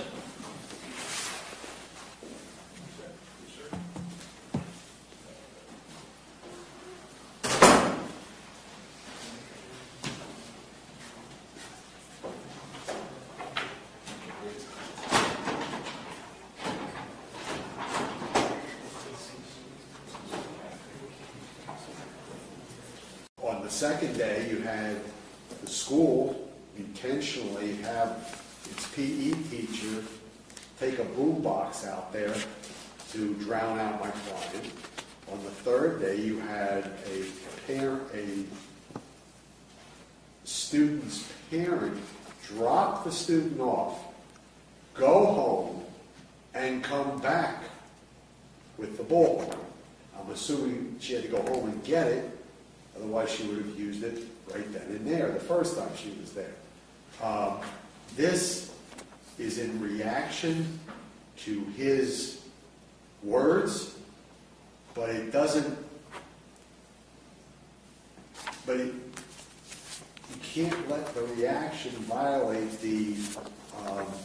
his right of free speech. He wasn't using fighting words. He wasn't screaming fire in a crowded auditorium.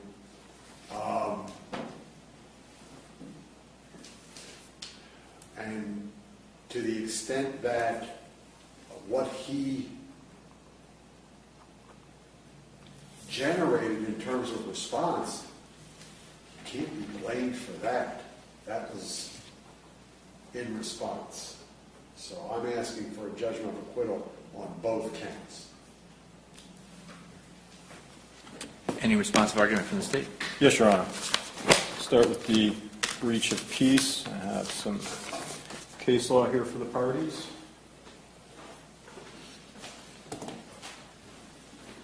Thank you.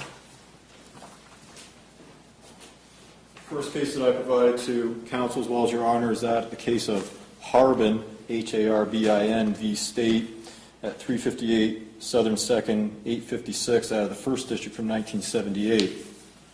Now, counsel says that his client can't be blamed for the response. That's exactly what Harbin is going to tell us. And we look at the indented paragraph there on the bottom of page 1 on the right-hand column.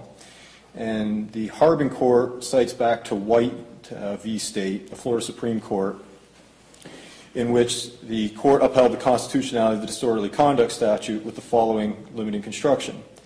They held that mere words used as a tool of communication are constantly protected. The protection fails only when, 1, manner of their use, the words invade the right of others to pursue their lawful activities, or 2, by their very utterance, they inflict injury or tend to incite an immediate breach of the peace.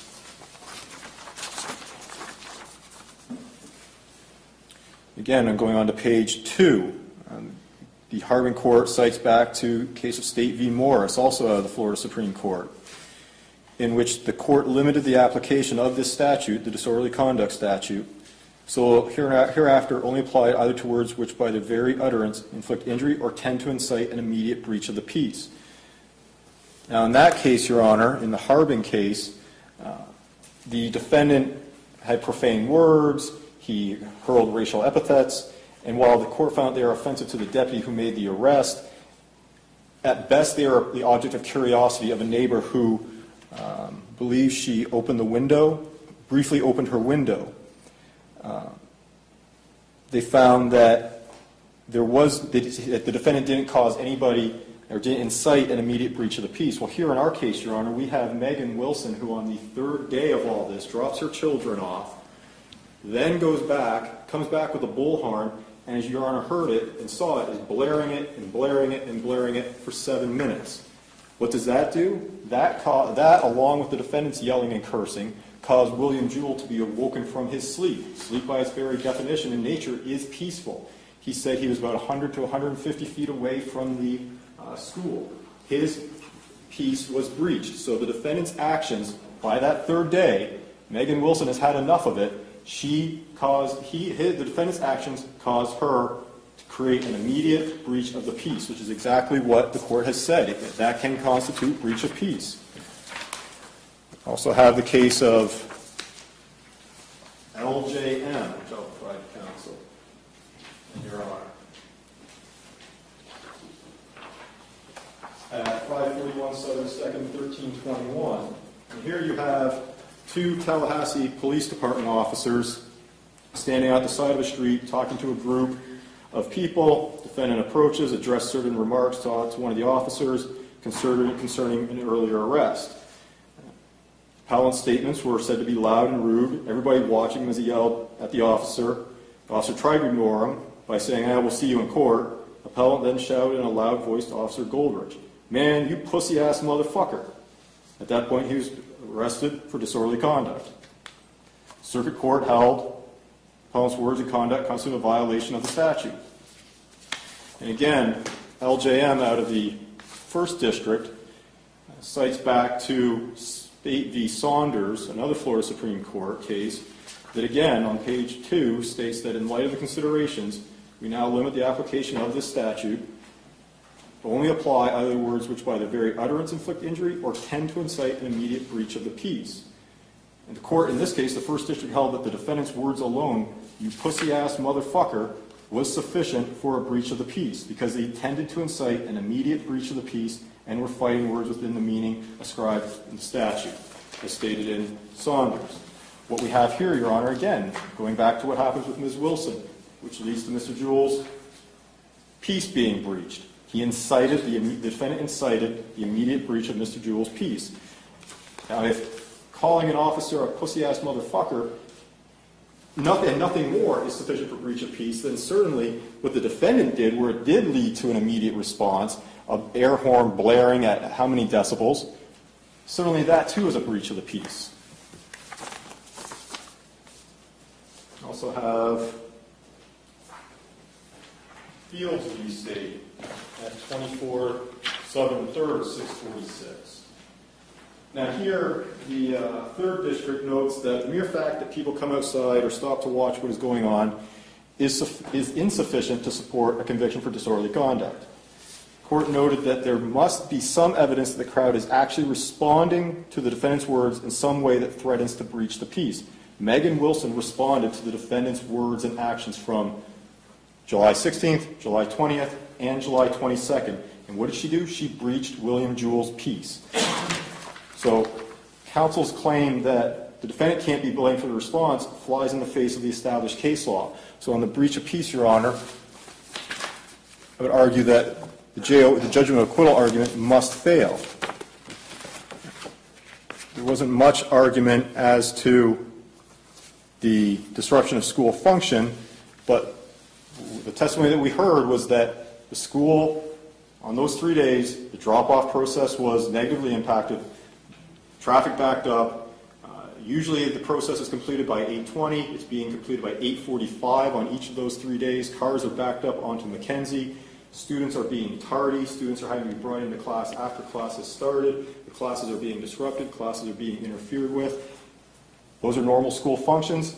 They were disrupted. They were interfered with. And lo and behold, after July 22nd, there's no more instances of the defendant being at the school. School functions resume as normal. They resume their normal tardy procedure of having to document and log it into the system, as Ms. Hoke said. So for those reasons, Your Honor, I'd argue that we have presented enough evidence to withstand this judgment of acquittal challenge. Defense motion. Any final argument on the motion? No, I've already made the argument, Judge. All right. Give me just a moment.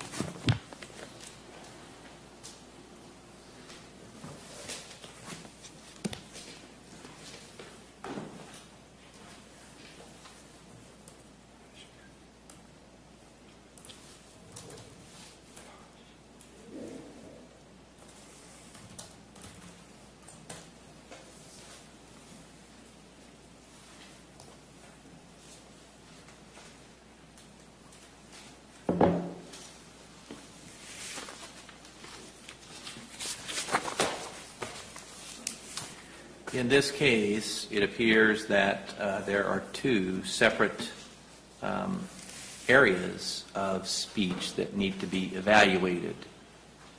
The first area is the defendant's actions in what was described as one witness as a protest of certain topics.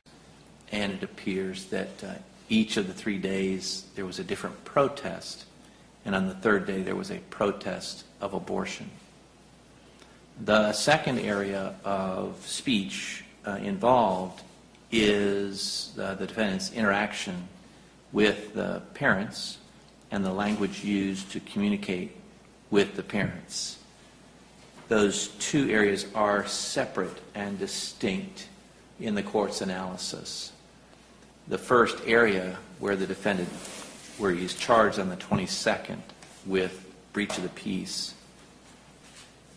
analyzing his protest, it appears that the nature of his speech during his protest was possibly offensive to some, but did not constitute an invitation to engage in a physical altercation. And that is the area to which the breach of the peace statute is directed. Being able to sleep or rest or have quiet is not the peace to which this statute refers. And a research of the history of the concept of breach of peace, taking us back to Blackstone, would indicate that the areas of peace have to do with personal, physical safety. And so the defendant's protest on the 22nd of abortion was not an invitation directly to engage in a fight. However, under the case cited by the state,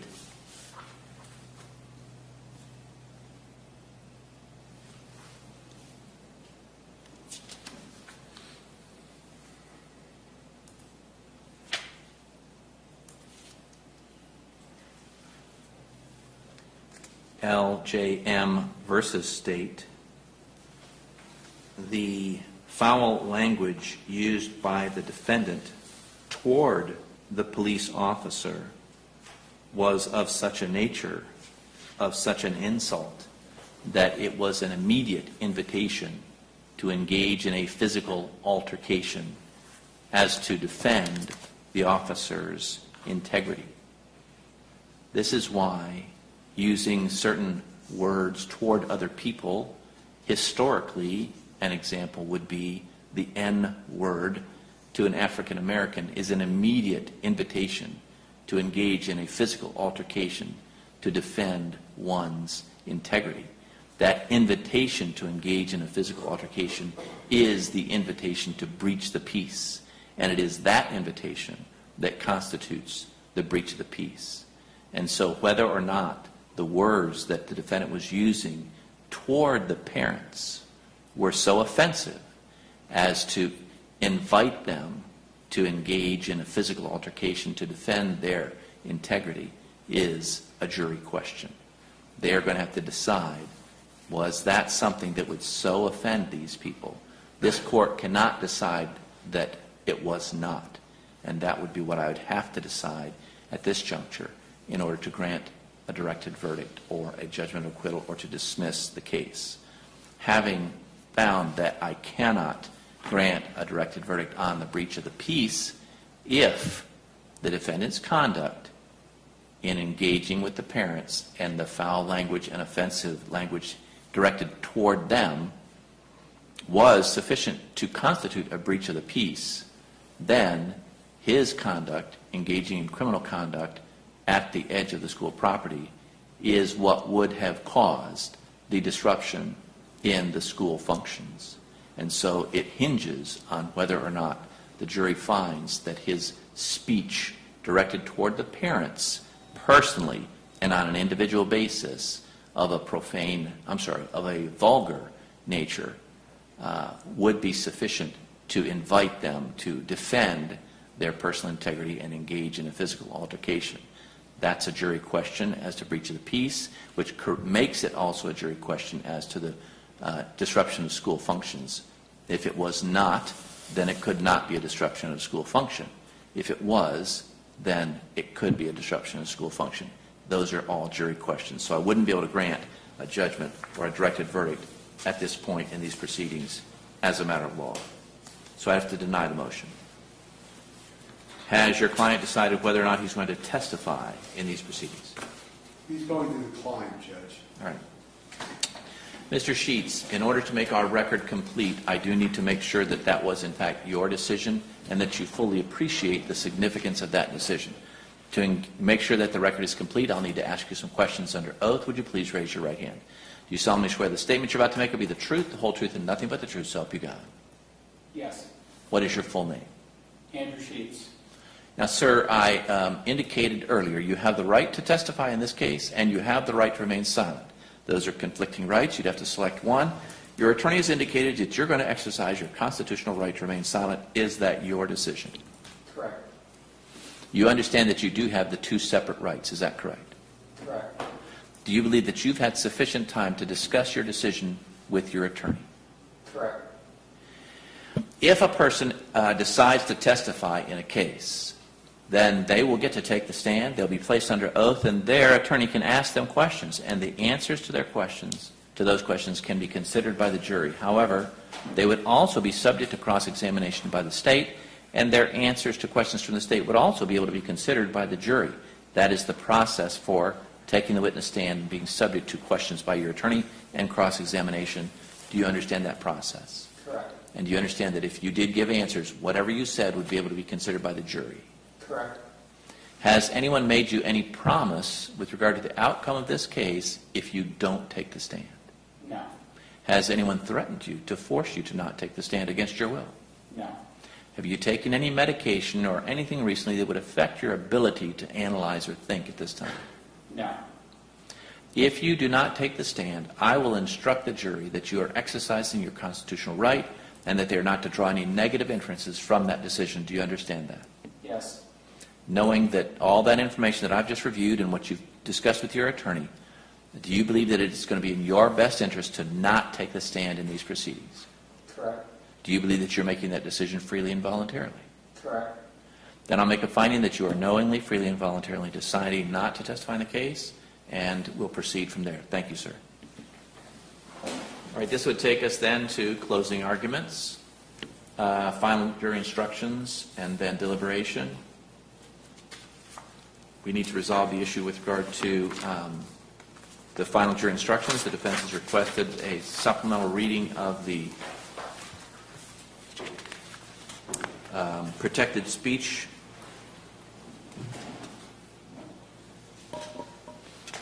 after the disruption of school function.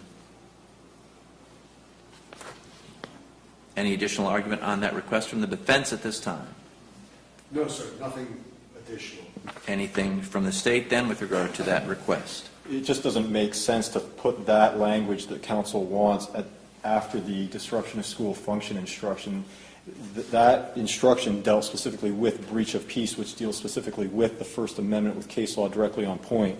When you look at the instruction under 29.15, disturbing a school, religious, or lawful assembly, which actually has a standard instruction, it doesn't contain that little comment section that the breach of peace does. Certainly, if it was intended to be included in disturbing a school function or school assembly, it would be there.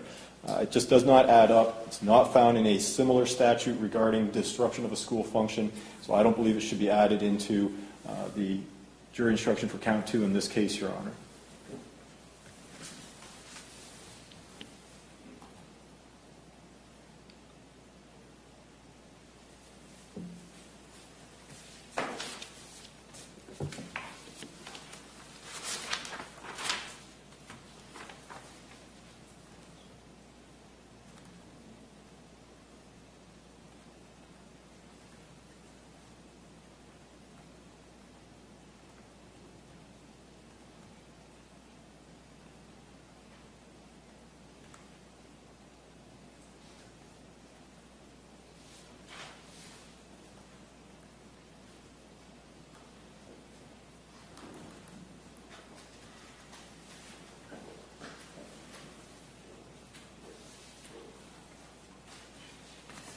Great. At this time, the court is prepared to read this special instruction provided by the defense after reading the instructions on breach of the peace and disruption of the school function, and not reading it as a portion of the breach of the peace instruction.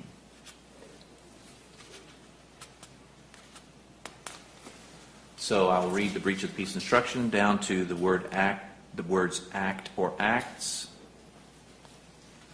and then read the disruption function of school function down to the words in this state, and then read the jury instruction regarding the use of words as disorderly conduct. However, the court will read it as follows. Verbal conduct is protected by the First Amendment. Mere words cannot amount to a crime unless they are fighting words. And that would be the modification that I would make, so that it would apply to both counts.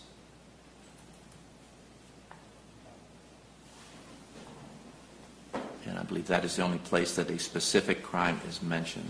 I believe there's also the last paragraph, Your Honor, tended to incite an immediate breach of the peace.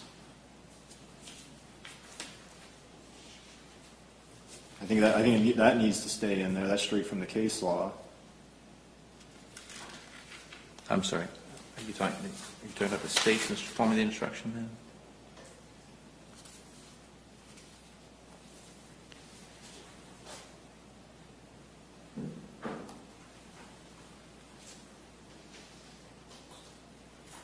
I see. In the defendant's proposed form, they did not include that phrase.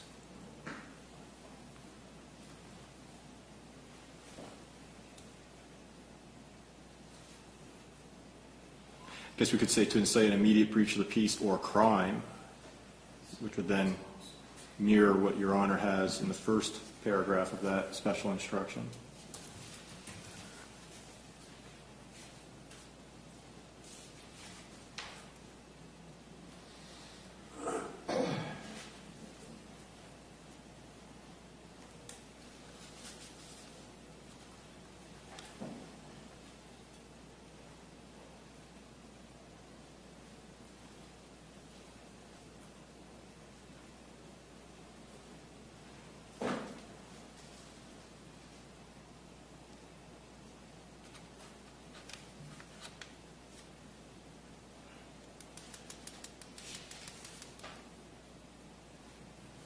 Any input from the defense on that suggestion from the state?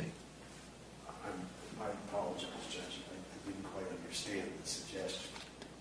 Using the state's form of the instruction on protected speech, which is the latter part of the breach of the peace instruction. Right. I've indicated that I would change that instruction and read it after both instructions on elements, changing the first part of that, the first paragraph. Mere words cannot amount to a crime unless. So what, you would delete the first sentence? I would delete the words disorderly conduct from the state's proposed instruction at the top. At the bottom, in the last full paragraph of the state's proposed instruction, it indicates, which is different from the defense's proposal. However, if from the evidence you're convinced beyond a reasonable doubt that the defendant did more than what is protected by the First Amendment, or if his words by their very utterance tended to incite an immediate breach of the peace or crime, you should find him guilty if all the elements of the charge have been proved. That was the state's suggestion for that modification.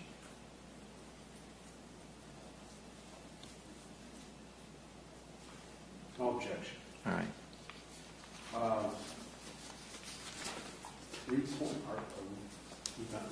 3.9, weighing the evidence. Mm-hmm. I think you need to delete give only if defendant testifies down 2 paragraphs. Yeah, I've taken care of that, Your Honor. Because we didn't know, when I came up here, we didn't know what his intentions were. So, going back to the end of the instructions on the actual charges, so Your Honor wants a separate page that starts off with however verbal conduct is protected, or do you want that just to flow right from the bottom of disruption of school function? A separate instruction. Very good, Your Honor.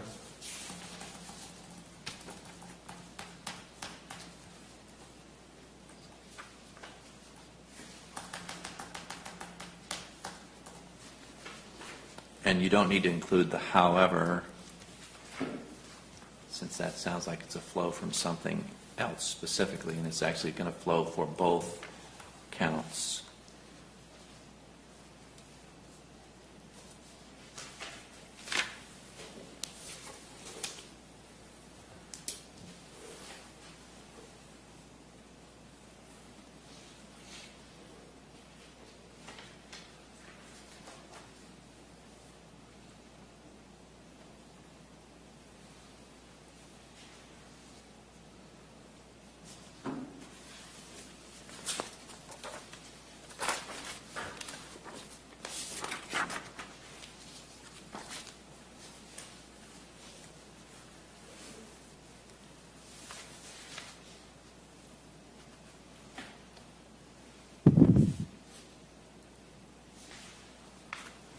All right, so with regard to the final version of the instructions, then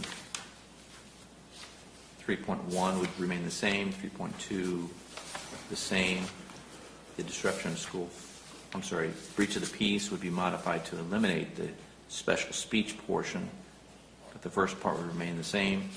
Disruption of school function would remain the same.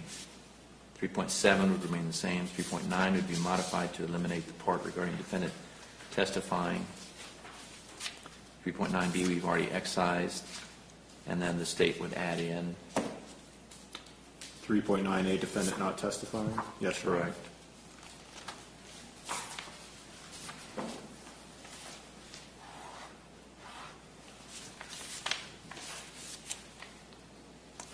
Then we would include the special instruction after disruption of school function, then go to 3.7.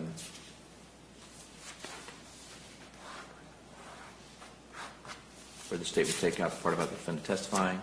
3.9a would stay in, defendant not testifying. Rules of deliberation would remain unchanged. 3.11 would remain unchanged.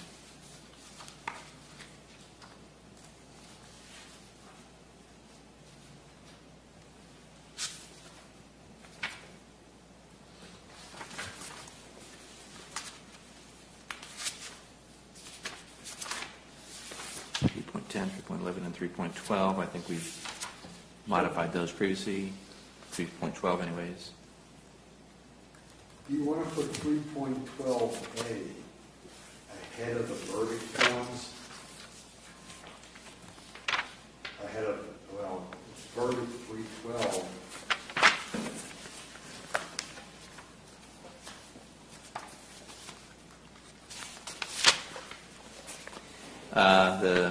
The proposed instructions don't suggest that, and I've used it in the order in which it's currently suggested by the state, and it communicates clearly.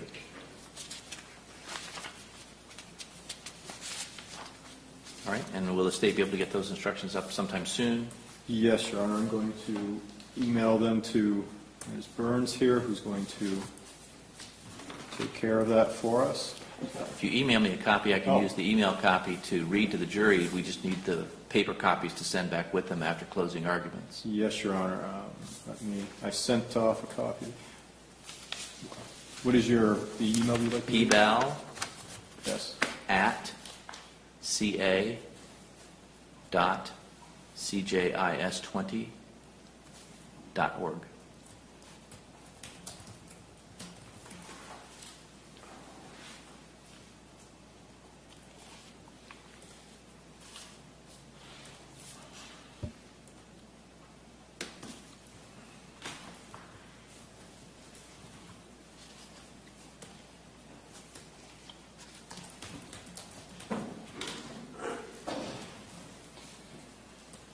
I've sent them, Your Honor.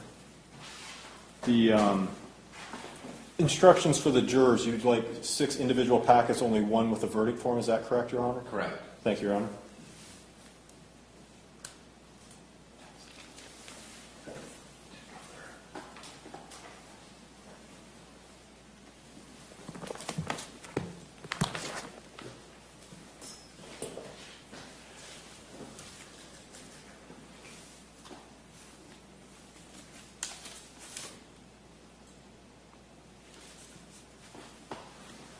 State ready to proceed to closing argument?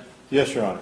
And how much time do you think you're going to need for your closing argument? Between the two, 25 minutes split between the two. And do you want it split a particular way with a warning from the court when you've reached any particular time? No, Your Honor. And does the defense have an estimate of the amount of time you think you'll need for your closing argument? I'll go with 25 too, Judge, but I don't think.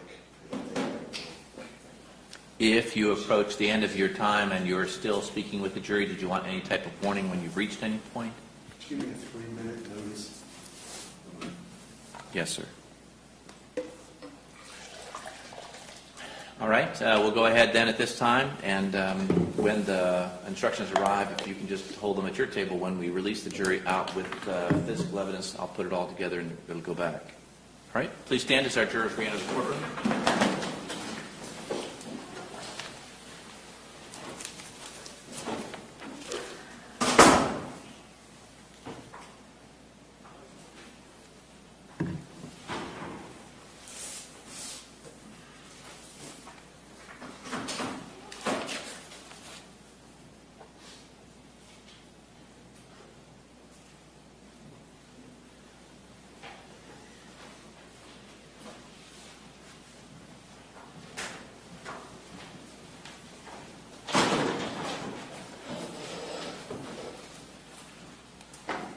Please be seated.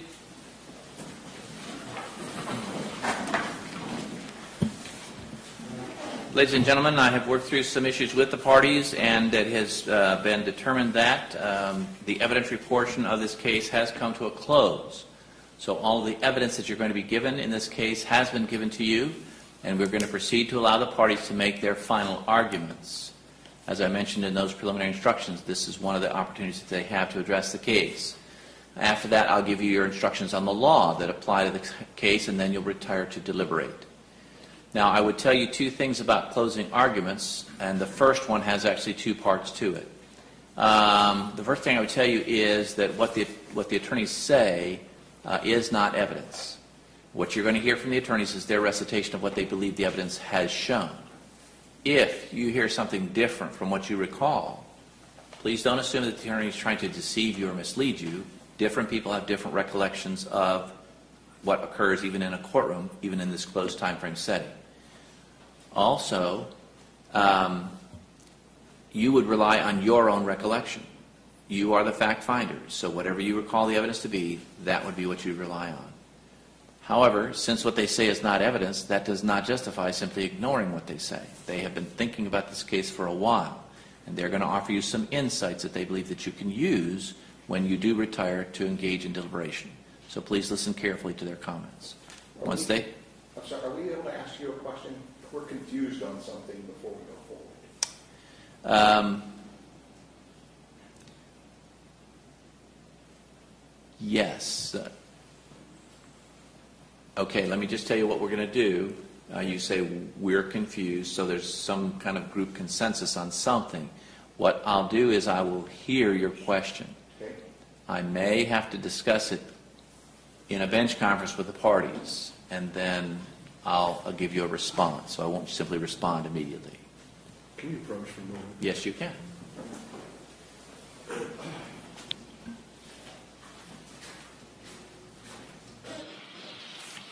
I'm going to guess this gentleman is the foreperson. I did this once before. I ran into it. Would it be better if you got a written letter from the jury that we can work out here, rather than having them blurt out a question in open court? Any input from the state? The question's going to be read by Your Honor after it comes out on writing, so it's not going to be any different whether the juror says it or Your Honor reads it into the record. So I think you just let the juror ask it and go from there like Your Honor suggested. Okay. I just made a suggestion, that's all. All right, I appreciate the suggestion. And it may very well be that their question gets answered in closing argument by you all, but I'm going to let them, for the sake, since they brought it up, go ahead and recite the question, Okay. and you'll get a chance to address it here at the bench. Okay, but you may then want to clarify the question for some reason, depending on how it's phrased. Sure. Okay. All right. I'll hear it at this time. And if I can get you to, you need to give your name for the record, just so the record's clear. So I'm Rodney Lovell. All right. We haven't discussed any of the evidence or anything, but there was one question that I had, and I asked when we went back in this room. Your original statement when you were giving us the initial instructions was 2 crimes. We don't know what those crimes are. Are we not supposed to know what they are right now? So we've heard this evidence and we've heard this, right? But we don't. It's hard to put together in our minds right now. Maybe we'll understand it, but that's kind of we're all confused. Okay. All right. Can I get the parties to approach then on that question?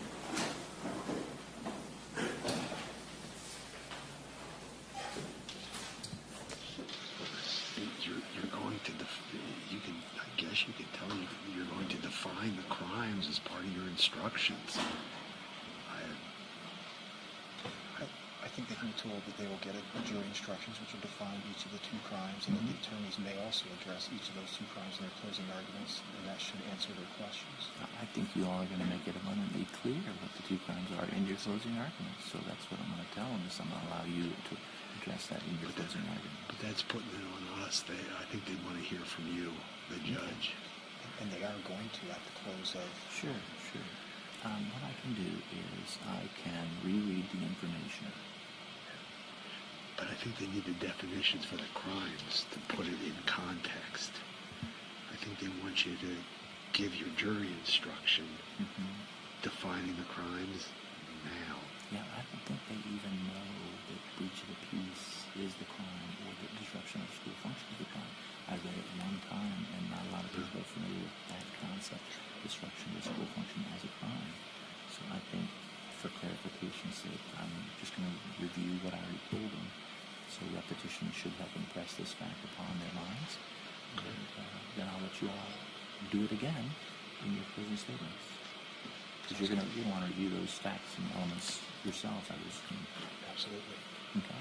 All right. Just be careful that you stay within the bounds of the law with regard to your argument, the facts applicable to the law in this case. Yes, sir.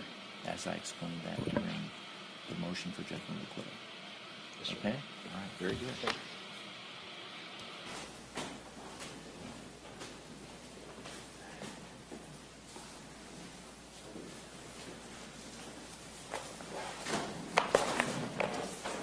The defendant was advised by the Office of the State Attorney when they filed an information informing him of the crimes that had been charged against him. The crimes are breach of peace and disruption of school function. Breach of peace was, as I read to our entire venire, an allegation that on or about July 22nd, 2021, in Charlotte County, Florida, Andrew Sheets did unlawfully commit such acts as are of a nature to corrupt public morals or outrage the sense of public decency or affect the peace and quiet of persons who may witness them or to engage in brawling or fighting or such conduct as to constitute a breach of the peace or disorderly conduct. And on or about July 22nd, did knowingly and unlawfully disrupt or interfere with the lawful administration or functions of an educational institution, school board, or activity on school property. The attorneys are also going to review those same two crimes with you in further detail with regard to the facts and the law. State have a closing argument they care to make at this time? Yes, Your Honor. Thank you. May it please the court, counsel? Right ahead.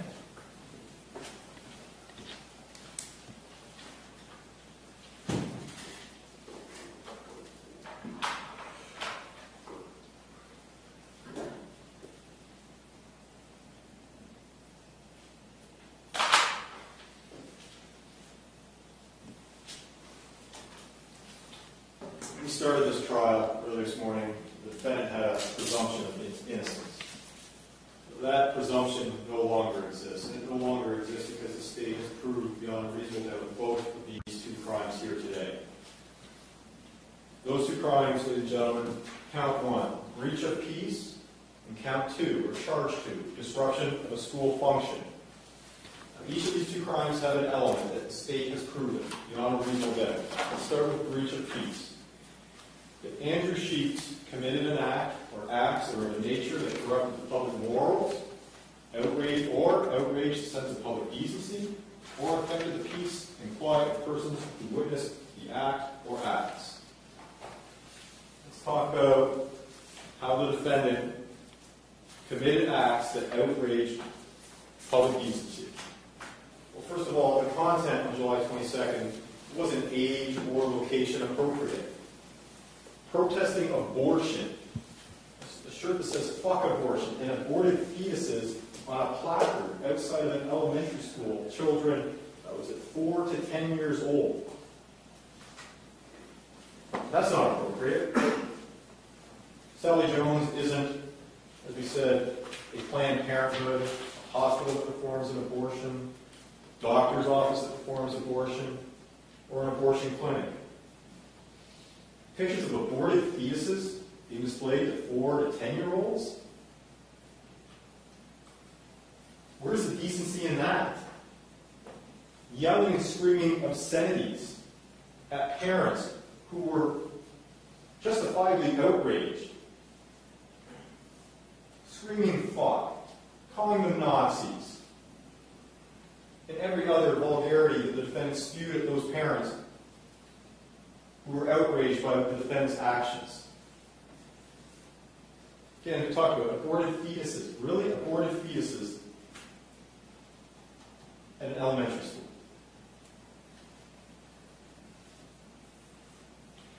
The defendant also breached the peace when he affected the peace and quiet of persons who witnessed the act or acts. Think about the effect on the parents. Trying to drop their kids off at school, trying to exit that school, trying to get on with their day. Nice peaceful day in their vehicle. Here's the defendant screaming, berating them with profanities, vulgarities.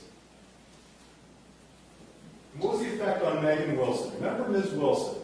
She was the young woman who, on both the 16th and 20th, had dropped her children off, as Officer Angelini had testified to.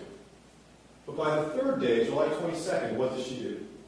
Drops her children off, leaves, but then comes back with a bullhorn.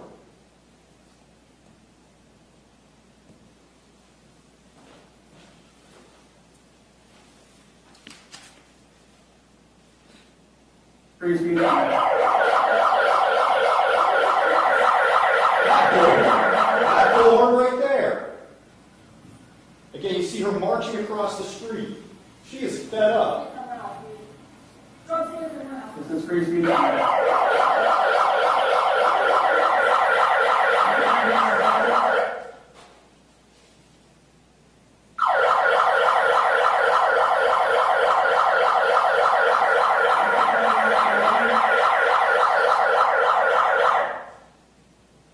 It was so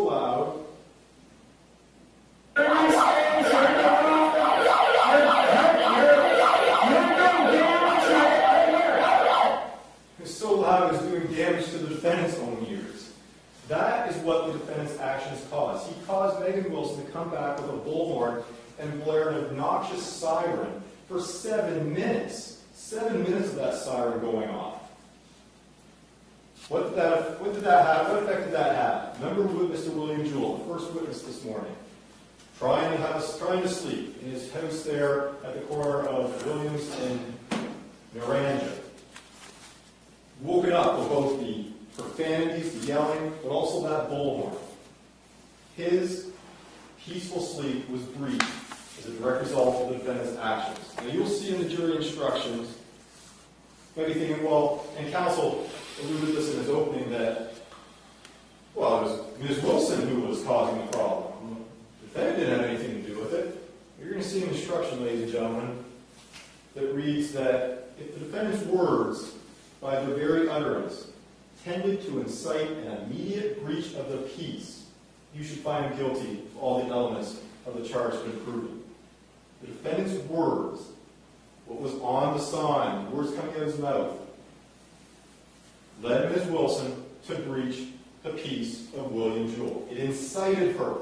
It incited her to come back with that bullhorn. So it's still a breach of the peace, even if the defendant caused somebody else, in this case Ms. Wilson, to come back with that bullhorn. Remember Officer Angelini. We'll get to that with the disruption. Officer Angelini testified that there were two individuals, two parents, who actually got out of their vehicles, who appeared enraged, and were starting to approach the defendant's location. And what did Officer Angelini do? He put himself between the defendant and those two parents. Why? He wanted to protect the defendant, to prevent some sort of physical altercation. That is how the defendant also breached the peace. He's causing parents to want to fight him, to want to go after him and physically confront him. So we've proven breach of peace? Yes, the state has proven breach of peace beyond a reasonable doubt. Talk about the disruption of a school function. Let's take a look at the underlying bolded and italicized portion. Whether or not he disrupted or interfered with the lawful administration or functions of any educational institution. I think it goes without saying Sally Jones is an educational institution within the state of Florida. Classes starting on time. That is a lawful function of Sally Jones. Those classes were supposed to start at 8:20 every day. Children were still being dropped off at 8:45, 25 minutes after classes had started. And what did that cause? It caused tardy students, students that ordinarily would have had to been logged into the system, but instead Ms. Hope just got them in as quickly as she could. And what did that do? Now the teacher had to stop, let those kids come in, sit down in their seats, and then restart what he or she had already taught the kids who managed to somehow get there on time. That's a disruption of a school function. And why were those children tardy? Because of the defendant's actions. School started, the first day of school was the 16th. There were tardy students on the 16th because of the backlog. There were tardy students on the 20th because of the drop-off backlog, and on the 22nd. And Officer Angelini testified that ordinarily it's a smooth process. Parents will drop it off, boom, boom, boom, it runs like a well-oiled machine. Everybody's in by 8:20. But not on those 3 days, and especially not on the 22nd.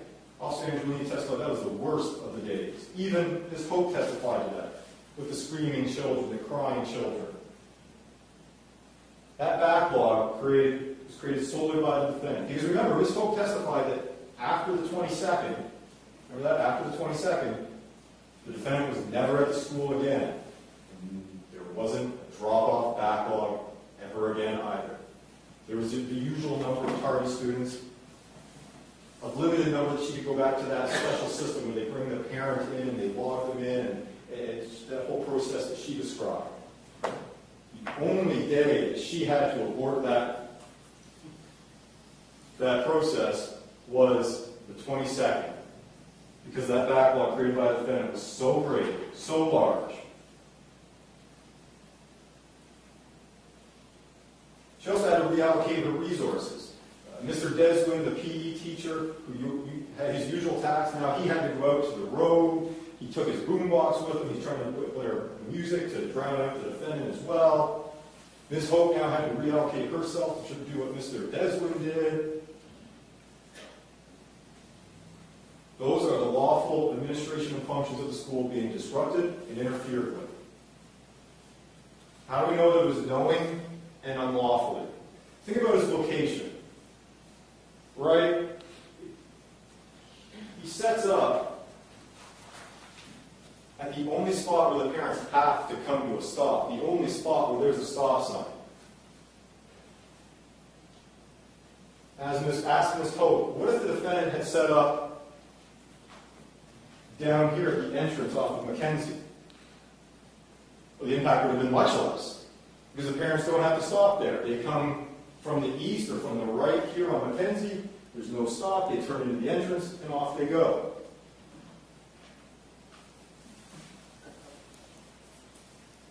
He picks the one spot where parents have to come to a stop, where parents have to acknowledge him. It's going to create the greatest backlog. It's the only exit out of that school. And he moved closer each day. Remember the testimony of Officer Angelini. July 16th, crossed the road, crossed the Naranja. By the 20th, into the swale. And then finally, by July 22nd, right up by the stop sign. The message wasn't getting across. He knew exactly what he was doing. He wanted that backlog. He wanted those altercations with those parents. He wanted to have those engagements. He wanted the back and forth. And it's time of day. Again, we asked Ms. Hope, had the defendant set up shop with his abortion sign and his profane shirt at 2:50 when school's letting out, school's over at that point. No impact on the school, or a lesser impact, I would argue to you, ladies and gentlemen. Why is it that he's there in the morning at the drop-off and not in the evening? Or even in the afternoon? Why not go there at noon? Why not go there at noon, stand across the road with the horribly disgusting aborted fetuses and scream and yell all you want? There's still going to be cars passing by in the street. He's still going to get his interaction. Why do this outside of a school?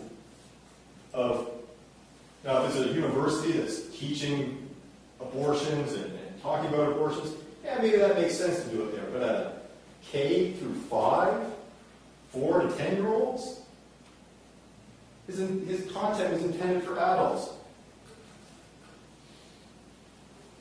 Be surprised if there are any 6-year-olds that would be willing to engage anybody in a conversation about abortion. How many 6-year-olds do you think really understand what an abortion is? So why not go to Walmart? Why not set up shop outside of a Walmart? Plenty of people go past, coming in and out of Walmart. It's probably the only business right now that's actually making money given the economy. It's open from 6 a.m. to 10 p.m. Get all the attention he wanted. have all the engagements he wanted, have all the yelling that he wanted. Why pick an elementary school? Why pick that school? Why pick a school in general? He knew exactly what he was doing. He knew exactly what he wanted, and that was to disrupt the school. That was to throw a wrench into that drop-off process.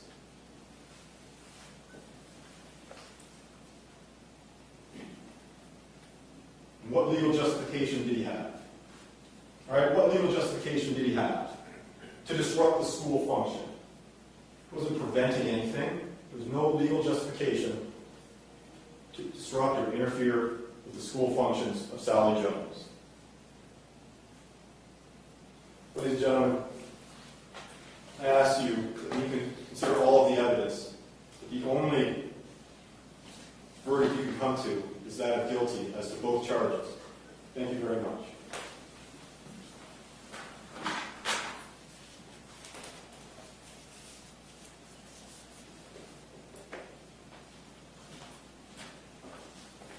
Counsel ready to proceed for the defense? Yes, sir. Go right ahead. Now think about what the prosecutor just said when he suggested that Mr. Sheets is set up at the entrance on whatever that road was, Mackenzie. Yeah, the problem would have been the children were in the cars at that point. They weren't let out until they were through the line. He had no intent to disrupt the school.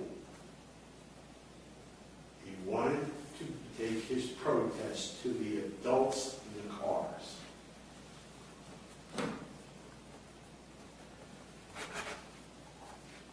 This was a protest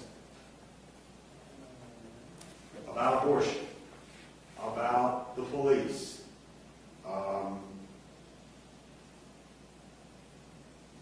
He tried to avoid the children.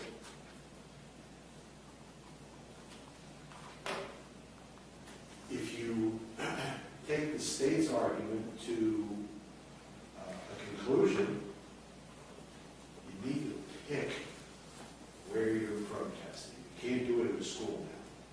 See, now you're getting into leading on someone's First Amendment rights. You never heard that he was on school property. Never heard that from Officer Angelini or anybody else.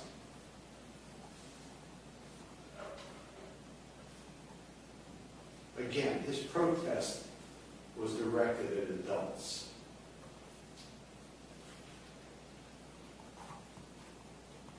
The breach of the peace was the people's reaction to his protest. It was not his creation.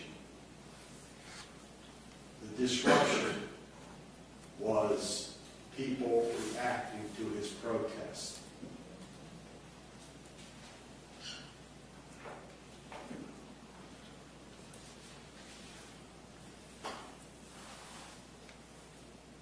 You all took an oath to follow the law. The court's going to give you your jury instructions. And I submit that you should find him not guilty. Because under the law the court's going to give you, he is. He had a First Amendment right. You may not agree with it. You may return a verdict holding your nose of not guilty. But that's what you took an oath to do. Follow the law. And I respectfully, I want to thank you for the attention you've given through the proceedings. And I understand this is not a normal situation. But what he was doing was a protest. We have a First Amendment. And I respectfully ask that you find him not guilty because he did not cause disorderly conduct backup in the school zone. As Officer Angelini said, many cars just kept on going. That was the choice the drivers made, and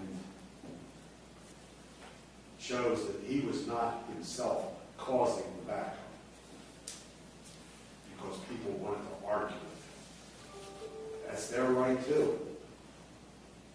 So I don't get another, under our rules of procedure, I don't get another chance to go up here and refute the state's next argument. So I need you to think about it critically in light of what I've said, what the court is going to instruct you. And I think you really need to, may not be happy doing it, but you need to find it out. Thank you. Any final comments by the state? Yes, Your Honor. Thank you.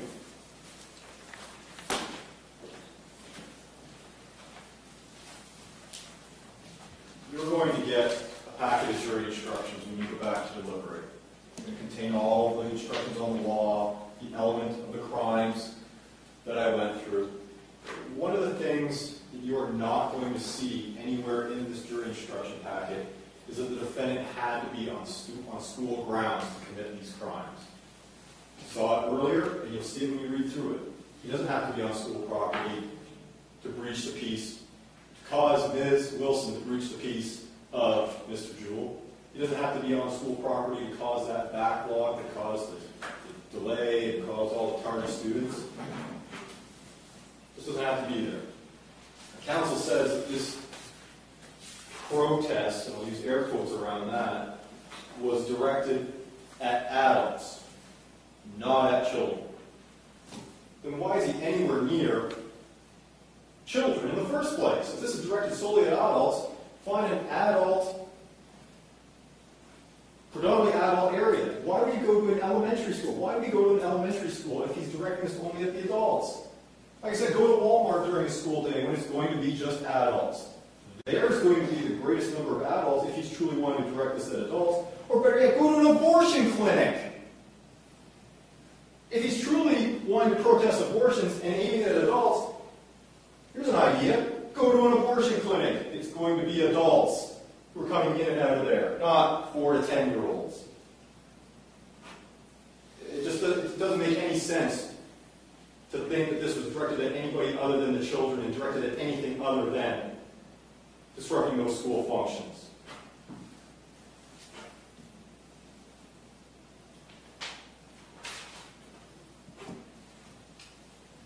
We talked about it earlier, the First Amendment has limitations to it. When an individual's speech is criminal, it can be limited. When an individual's speech, by its very utterance, tends to incite an immediate breach of the peace, that's a crime. It's exactly what happened here with Ms. Wilson and Mr. Jewell. And finally, ladies and gentlemen, there's an idea called cause and effect.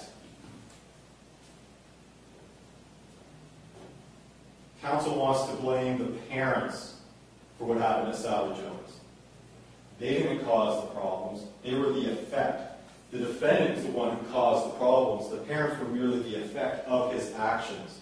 Because we heard Officer Angelini testify that but for the defendant's actions, that drop-off process is smooth. It is boom, boom, boom. We heard Ms. Hope again say that, yeah, after the 22nd, when he wasn't around, when the defendant wasn't there anymore, yeah, it was smooth. No backlogs, no disruptions. Cause and effect, ladies and gentlemen. The defendant's the cause. He's the one that caused all these problems. He's the one who's guilty here today, ladies and gentlemen. Thank you very much.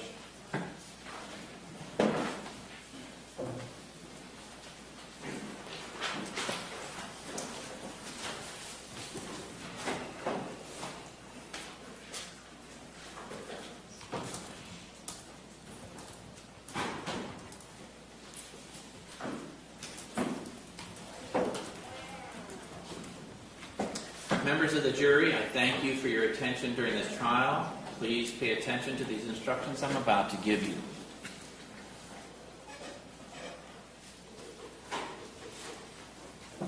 Andrew Sheets, the defendant in this case, has been accused of the crimes of breach of the peace and disruption of school function. To prove the crime of breach of the peace, the state must prove the following element beyond a reasonable doubt. Andrew Sheets committed an act or acts that were of a nature that corrupted the public morals, or outraged the sense of public decency, or affected the peace and quiet of persons who witnessed the act or acts. To prove the crime of disruption of school function, the state must prove the following element beyond a reasonable doubt.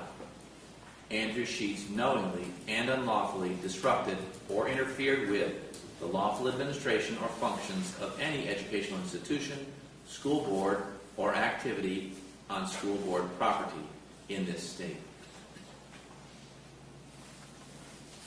Verbal conduct is protected by the First Amendment. Mere words cannot amount to a crime unless they are fighting words or words known to be false, reporting some physical hazard where such a report creates a clear and present danger of bodily harm to others, such as shouting fire in a crowded theater.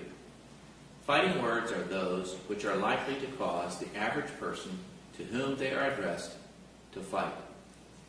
If, in your consideration of the issue of protected speech, you have a reasonable doubt on whether or not, on the question of whether or not the defendant did nothing more than what is protected by the First Amendment, you must find the defendant not guilty. If, from the evidence, you are convinced beyond a reasonable doubt that the defendant did more than what is protected by the First Amendment, or if his words, by their very utterance, tended to incite an immediate breach of the peace or crime, you should find him guilty if all the elements of the charge have been proved. The defendant has entered a plea of not guilty. This means you must presume or believe the defendant is innocent. Pardon me. That presumption stays with the defendant as to each material allegation in the information through each stage of this trial unless it has been overcome by the evidence to the exclusion of and beyond a reasonable doubt. To overcome the defendant's presumption of innocence, the state has the burden of proving the crime with which the defendant is charged was committed, and the defendant is the person who committed the crime. The defendant is not required to present evidence or prove anything. Whenever the words reasonable doubt are used, you must consider the following. A reasonable doubt is not a mere possible doubt, a speculative, imaginary, or forced doubt. Such a doubt must not influence you to return a verdict of not guilty if you have an abiding conviction of guilt. On the other hand, if, after carefully considering, comparing, and weighing all the evidence, there is not an abiding conviction of guilt, or if, having a conviction, it is one which is not stable, but one which wavers and vacillates, then the charge is not proved beyond every reasonable doubt, and you must find the defendant not guilty because the doubt is reasonable. It is to the evidence introduced in this trial and to it alone that you are to look for that proof. A reasonable doubt as to the guilt of the defendant may arise from the evidence, conflict in the evidence, or lack of evidence. If you have a reasonable doubt, you should find the defendant not guilty. If you have no reasonable doubt, you should find the defendant guilty. It is up to you to decide what evidence is reliable. You should use your common sense in deciding which is the best evidence and which evidence should not be relied upon in considering your verdict. You may find some of the evidence not reliable or less reliable than other evidence. You should consider how the witnesses acted as well as what they said. Some things you should consider are: 1, did the witness seem to have an opportunity to see and know the things about which the witness testified? 2, did the witness seem to have an accurate memory? 3, was the witness honest and straightforward in answering the attorney's questions? 4, did the witness have some interest in how the case should be decided? 5, does the witness's testimony agree with the other testimony and other evidence in the case? Whether the state has met its burden of proof does not depend upon the number of witnesses that is called or upon the number of exhibits that's offered, but instead upon the nature and quality of the evidence presented. It is entirely proper for a lawyer to talk to a witness about what testimony the witness will give if called to the courtroom. A witness should not be discredited by talking to a lawyer about their testimony. You may rely upon your own conclusion about the credibility of any witness. A juror may believe or disbelieve all or any part of the evidence or the testimony of any witness. The Constitution requires the state to prove its accusation against the defendant. It is not necessary for the defendant to disprove anything, nor is the defendant required to prove his innocence. It is up to the state to prove the defendant's guilt by evidence. The defendant exercised a fundamental right by choosing not to be a witness in this case. You must not view this as an admission of guilt or be influenced in any way by his decision. No juror should ever be concerned that the defendant did or did not take the witness stand to give testimony in the case. Following show general rules that will apply to your deliberations when you retire for those discussions. You must follow these rules in order to return a lawful verdict. 1. You must follow the law as it is spelled out in these instructions, and you'll be given a copy of these instructions. If you fail to follow the law, your verdict will be a miscarriage of justice. There is no reason for failing to follow the law in this case. All of us will be depending upon you to make a wise and legal decision in this matter. 2. This case must be decided only upon the evidence that you've heard from the testimony of the witnesses and have seen in the form of the exhibits and evidence and these instructions. 3. This case must not be decided for or against anyone because you feel sorry for anyone or are angry at anyone. 4. Remember, the lawyers are not on trial. Your feelings about them should not influence your decision in this case. 5. Your duty is to determine if the defendant has been proven guilty or not in accord with the law. It is the judge's job to determine a proper sentence if the defendant is found guilty. 6. Whatever verdict you render must be unanimous. That is, each juror must agree to the same verdict. 7. Your verdict should not be influenced by feelings of prejudice, bias, or sympathy. Your verdict must be based on the evidence and the law contained in these instructions. Deciding a verdict is exclusively your job. I cannot participate in that decision in any way. Please disregard anything I may have said or done that made you think I prefer one verdict over another. You may find the defendant guilty as charged or not guilty. The verdicts must be unanimous. That is, all of you must agree to the same verdicts. Only one verdict may be rendered as to each crime charged. The verdict must be in writing, and for your convenience, the necessary verdict form has been prepared for you. They are as follows. Count 1, we the jury find the defendant as follows. Breach of the peace, guilty in a box, not guilty in a box. So say we all, dated this blank day of blank, 2022, with a signature line for the foreperson. Count 2, disruption of school function, guilty in a box, not guilty in a box. So say we all, dated this blank day of blank, 2022, with a signature line for the foreperson. A separate crime is charged in each count of the information, and, although they have been tried together, each crime and the evidence applicable to it must be considered separately and a separate verdict returned as to each. The finding of guilty is or not guilty as to one crime must not affect your verdict as to the other crime charged. In just a few moments, you'll be taken to the jury room by the bailiff. The first thing you should do is choose a foreperson who will preside over your deliberations. The foreperson should see to it that your discussions are carried on in an organized way and that everyone has a fair chance to be heard. It is also the foreperson's job to sign and date the verdict form when all of you have agreed on a verdict, and to bring that verdict form back to the courtroom when you return. During deliberations, jurors must communicate about this case only with one another and only when all jurors are present in the jury room. If a juror goes to the restroom, the deliberation should stop until they return. You're not to communicate with any person outside the jury about this case. Until you've reached a verdict, you must not talk about the case in person or through the telephone, writing, electronic communication such as a blog, Twitter, email, text message, or any other means. Do not contact anyone to assist you during deliberations. These communication rules apply until I discharge you at the end of the case. If you become aware of any violation of these instructions or of any instructions I've given you, you must tell me by giving a note to the bailiff. Many of you have cell phones, tablets, laptops, or other electronic devices here in the courtroom. As I mentioned earlier, the Florida Rules of Criminal Procedure do not allow you to bring your phones or any of these types of electronic devices into the jury room during deliberation. Please kindly leave those devices on the table as you exit the courtroom to commence your deliberations, where they'll be guarded by the bailiff while you deliberate. If you need to communicate with me, send a note to the bailiff. If you have voted, do not disclose the actual vote in the note. If you have a question, please reduce it to writing, signed by the foreperson with today's date. I will talk to the attorneys before I answer, so it may take some time. You may continue your deliberations while you wait for my answer. I will answer any question, if I can, in writing or orally here in open court. During this trial, items were received into evidence. You may examine whatever exhibits you think will help you in your deliberations. The physical evidence, the photograph will be sent into the jury room with you. The audio is available for replay if you care to. Simply send us a note. In closing, let me remind you that it is important that you follow the law spelled out in these instructions in deciding your verdict. There are no other laws that apply to this case. Even if you do not like the laws that must be applied, you must use them. For 2 centuries, we've lived by the Constitution and the law. No juror has the right to violate rules we all share. At this time, you're going to exit, leaving your cell phones on the table, but taking your tablets with you. The bailiffs will explain to you how to communicate to us using the light switch in the jury room. Please stand as our jurors exit the courtroom to commence their deliberations.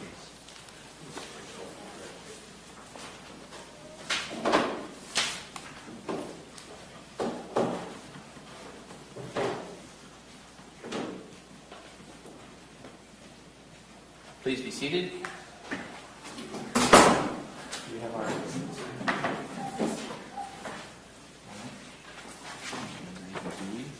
The top one is the only one that has the word. very good.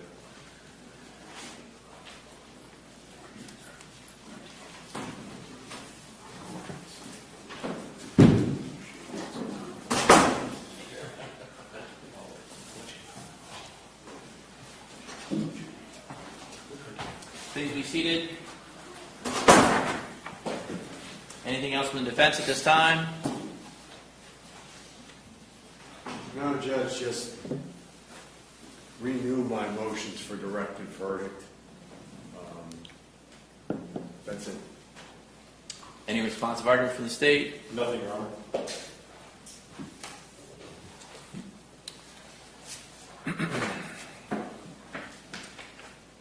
The U.S. Supreme Court case, Czaplinski versus New Hampshire, is cited in the Harbin versus State case. Czaplinski is from 1942, when the Florida Supreme Court spelled out fairly clearly that speech is protected, but it's not an unlimited protection. Lewd and obscene language can be prohibited. And so at this case, if the jury finds that the defendant's language was such that it would corrupt the public morals, and they want to make that finding as a local finding, they certainly can do that.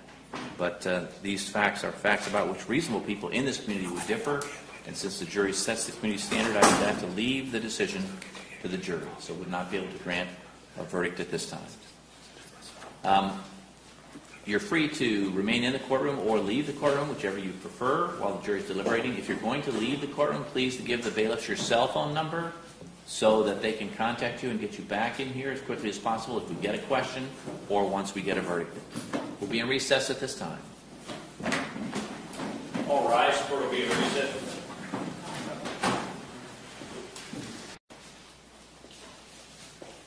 All right, and Mr. Lovell, it appears you were selected as foreperson, so if you give those documents to the bailiff, he will give them to me and I'll give them to our clerk so that she can publish the verdict.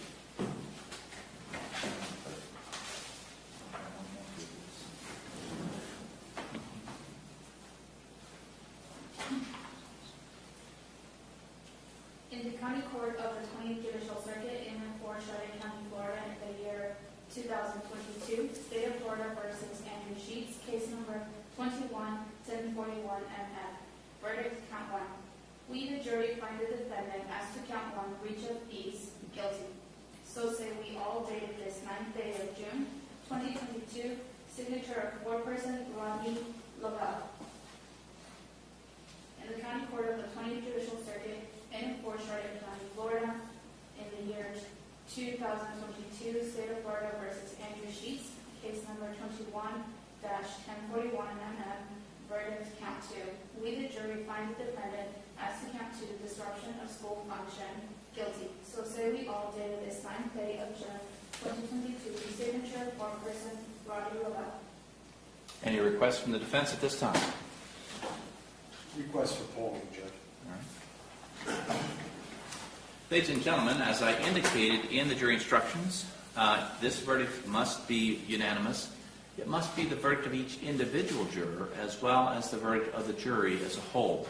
And so I will be asking each of you in turn whether or not, in fact, this is your verdict as well as the verdict of the jury as a whole. Mr. Kenny, was this verdict your verdict as well as the verdict of the jury as a whole? Yes, it was. Mr. Cross, was this verdict your verdict as well as the verdict of the jury as a whole? Yes, sir. Ms. Tony, was this verdict your verdict as well as the verdict of the jury as a whole? Yes, sir. Ms. Berger, was this verdict your verdict as well as the verdict of the jury as a whole? Yes, sir. Ms. Dacko, was this verdict your verdict as well as the verdict of the jury as a whole? Yes, sir. Mr. Lovell, was this verdict your verdict as well as the verdict of the jury as a whole? Yes, sir. Having given us your verdict, then, your work here today has come to a close. I will still have some additional responsibility as we move forward into the next phase of the case, which is the sentencing phase. But your work as our fact finder has come to an end. You will be free to go in just a few moments, but before you leave, I want to review two things with you. The first is that jury deliberations are classified in law as privileged. What that means is that no one can ever force you to disclose the content of those deliberations. So if someone said, well, how did you deal with this issue or these issues? You can say, well, that was a private portion of my life and I don't care to discuss it, and that ends that conversation. You cannot be subpoenaed into court and under threat of contempt be required to disclose the contents of those deliberations because they are privileged. However, as with any privilege, it is not a prohibition. So you are free to discuss your deliberations if you care to. If you found your jury service intriguing, the dynamics of the jury process is something you wanted to share, feel free to do so. You can share that with your friends, family members, or anyone else who inquires. So you're free to do that, but you can never be forced to, and you can keep it private if you care to. The second thing I would tell you is, having served today, you've completed your jury service here in Charlotte County for a period of 1 year. You should not get another summons during this next 12-month period. If you did, it would be a clerical error, and you would simply be able to contact our jury clerk's office, let them know you served today. They'll confirm that. They'll take your name out of that pool. So that's a privilege you enjoy, having served today. It's not a prohibition. If you got that summons by mistake and wanted to come in and help us again, you're certainly welcome to do so. But you enjoy that privilege of 1 year exemption from further jury service. At this time, before you leave, I would like to give you a certificate that is intended in some small way to reflect our appreciation for your service.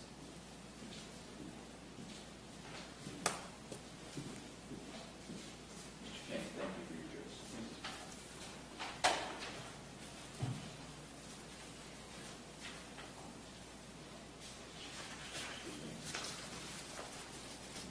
Ms. Berger, thank you for your jury service.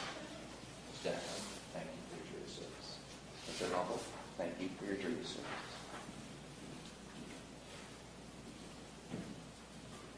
Mr. Ross, thank you for your jury service. Ms. Tony, thank you for your jury service. Now, this is a really great time because we're just at the dinner hour, and if you take this certificate just up Marion, cross over 41 northbound, you'll come to a section where there's 3 restaurants, Alyea, River Grill, and at the corner of Leroy's. You have to go in and ask for the manager, and you show them the certificate, and it'll do you no good. Sorry.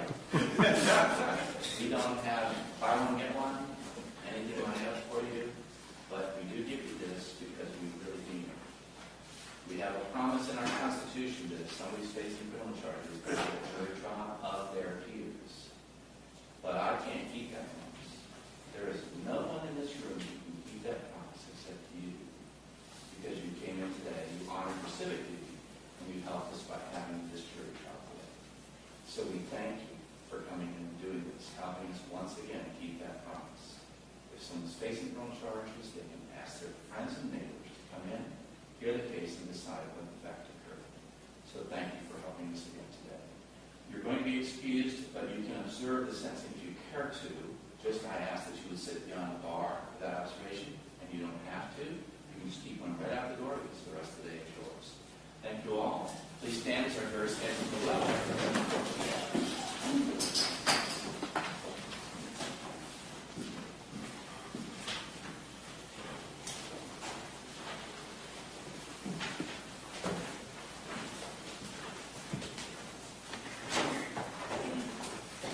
Please be seated. Does the state have any factual information for the court to consider or any sentencing recommendation at this time? Yes, Your Honor. As it relates to count 1, we've asked for adjudication of guilt. 15 days in the county jail, 5 months of reporting probation to follow, obviously cost of court, cost of prosecution, $100 on the, or $50 on the prosecution, no contact with any school, be it private or public. And as it relates to count 2, a consecutive 6 months of reporting probation with no contact with any school, private or public.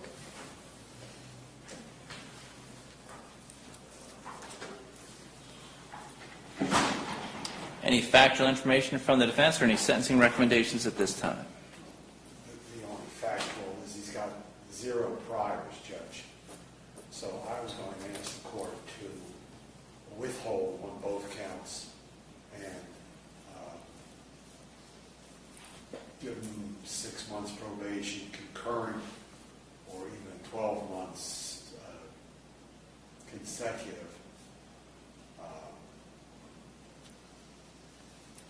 The court heard the facts of the case. And like I said, he's got no prior, so I'm asking for a withhold on both counts. Thank you. All right, at this time, Mr. Sheets, having received the jury's verdict, and they have made a determination that they believe that the way you were treating the parents at this particular school was of a nature to corrupt the public morals or outrage the sense of public decency or affect what is indicated as the peace and quiet, which is to say the physical safety of those parents. There does not appear to be any evidence to suggest that you did engage in brawling. However, one would have to question whether or not the young lady's response with the bullhorn was, in fact, an act of battery against you, given what was indicated on the video, where there was an indication that it was hurting your ears, which is a physical response by her against you in defense of herself and the way she was being treated by the words that you were using on the date in question. That is the classic breach of the peace, where someone is so affected by words that they attack another person, and that is what she did. She attacked you, although she did it with a very loud sound device. That is nonetheless a battery and could be charged as such, but for the fact that she would have that defense, that she was defending her honor. She was engaging in that conduct because she was incited by fighting words, and therefore likely she wouldn't be convicted. But that is part of the analysis of the court. I don't think that the jury necessarily engaged in that deep of analysis, but they certainly found that under the definitions provided to them, you had done something that was inappropriate by definition of our legislature. Given that you lack a prior record, I am going to grant your attorney's request and on count 1 withhold adjudication. You will be placed on a term of 6 months of probation, and as a result of your conduct, you will be required to do something that would benefit your community. As a matter of fact, you're going to be required to do a total of 100 hours, 50 hours on count 1, 50 hours on count 2 of community service, things that will benefit your community by helping some nonprofit, church, or charitable organization by being a benefit to them for that amount of time over the course of this 12-month period. 6 months on count 1, plus the court costs that apply to this case. $220, and the $50 cost of prosecution. On count 2, there is that adjudication, 6 months concurrent probation, consecutive probation, 50 hours of community service. All your community service hours have to be completed before the end of that probation, which is to say 5 months and 10 days into the probationary period. Additionally, I will put an order in place that you not have contact with Sally Jones Elementary School. It appears most appropriate, given what occurred in the case, that the students and parents wouldn't be subjected to your presence for a period of 1 year, 6 months and 6 months, no contact with Sally Jones during those time periods, which isn't a prohibition against driving by if you need to go up Cooper Street and go one place or another in the community. What it's a prohibition against is communicating with people at the school or going on school property. So if you were to say, for example, position yourself across the street, which is a way of communicating, hey, remember me, that would be inappropriate. But if you just drive by because you're going to the Ann Street storage facility or something by way of those roads, that's not prohibited. It's the contact and communication with the school that is prohibited or going on that property. I'm not going to put a blanket prohibition against all schools because they weren't subjected to this conduct, and it doesn't appear necessarily that you are focusing on schools, although I understand the argument that you position yourself near a school to get adults. You certainly can do that at other places, and that's not going to be prohibited. What's prohibited is the type of interaction between yourself and the adults while you were engaging in free speech. And it's certainly not inappropriate to engage in free speech, but the way you treat the people in which, with whom you're engaging is what was found unacceptable by this jury. You would have 30 days to appeal if you think anything illegal occurred to you from your initial contact with law enforcement all the way through sentencing. If you want an appeal filed, you just tell your attorney, and it has to be within 30 days. If you let the 30 days come and go and it's not filed, then your appellate rights expire. If you tell your attorney you want an appeal filed, he will do that because he'll remain attorney of record, and that will be part of his professional responsibility. However, it is not his responsibility to represent you on appeal. If you want him to do that, you'd have to make professional arrangements with him. If you're unable to afford appellate counsel, you can apply at the clerk's office. There's an application for criminal indigent status form that you can get from our clerks. You can fill that out and submit that for appellate counsel, and they can see if you qualify for that. That also would need to be done fairly expeditiously, so that once your appellate documents are filed, your attorney, if you need a public defender, can then get on board as quickly as possible to assist you. We're going to give you your sentencing paperwork, and you'll need to, within the next 2 business days, which will be Friday or Monday, contact probation. Your phone number for probation will be on this sheet, so just give them a call and they'll guide you with regard to reporting in. And count 2, and the monies are due within 5 months and 10 days. The could cost $215. $215, yes, and the $50 cost. Judge, did you adjudicate or withhold on count 2? There's a withhold on count 2. Thank you. No prior record, so that's why that's being done at this time. All right? And the community service is to benefit the community based on this conduct. And that was on which count, Judge? Each count has a separate set of 50 hours to be completed within 5 months and 10 days from the commencement of probation on that count. Got it. All right? Certainly, if there's a willful violation of this probation, then of course there would be additional sanctions, which could include jail time. So, Mr. Sheets, I'm sure, will conduct himself accordingly. Sir, we'll give you this paperwork, and then you're free to go, and you need to make sure you contact probation within the next 2 business days. Court will stand in recess.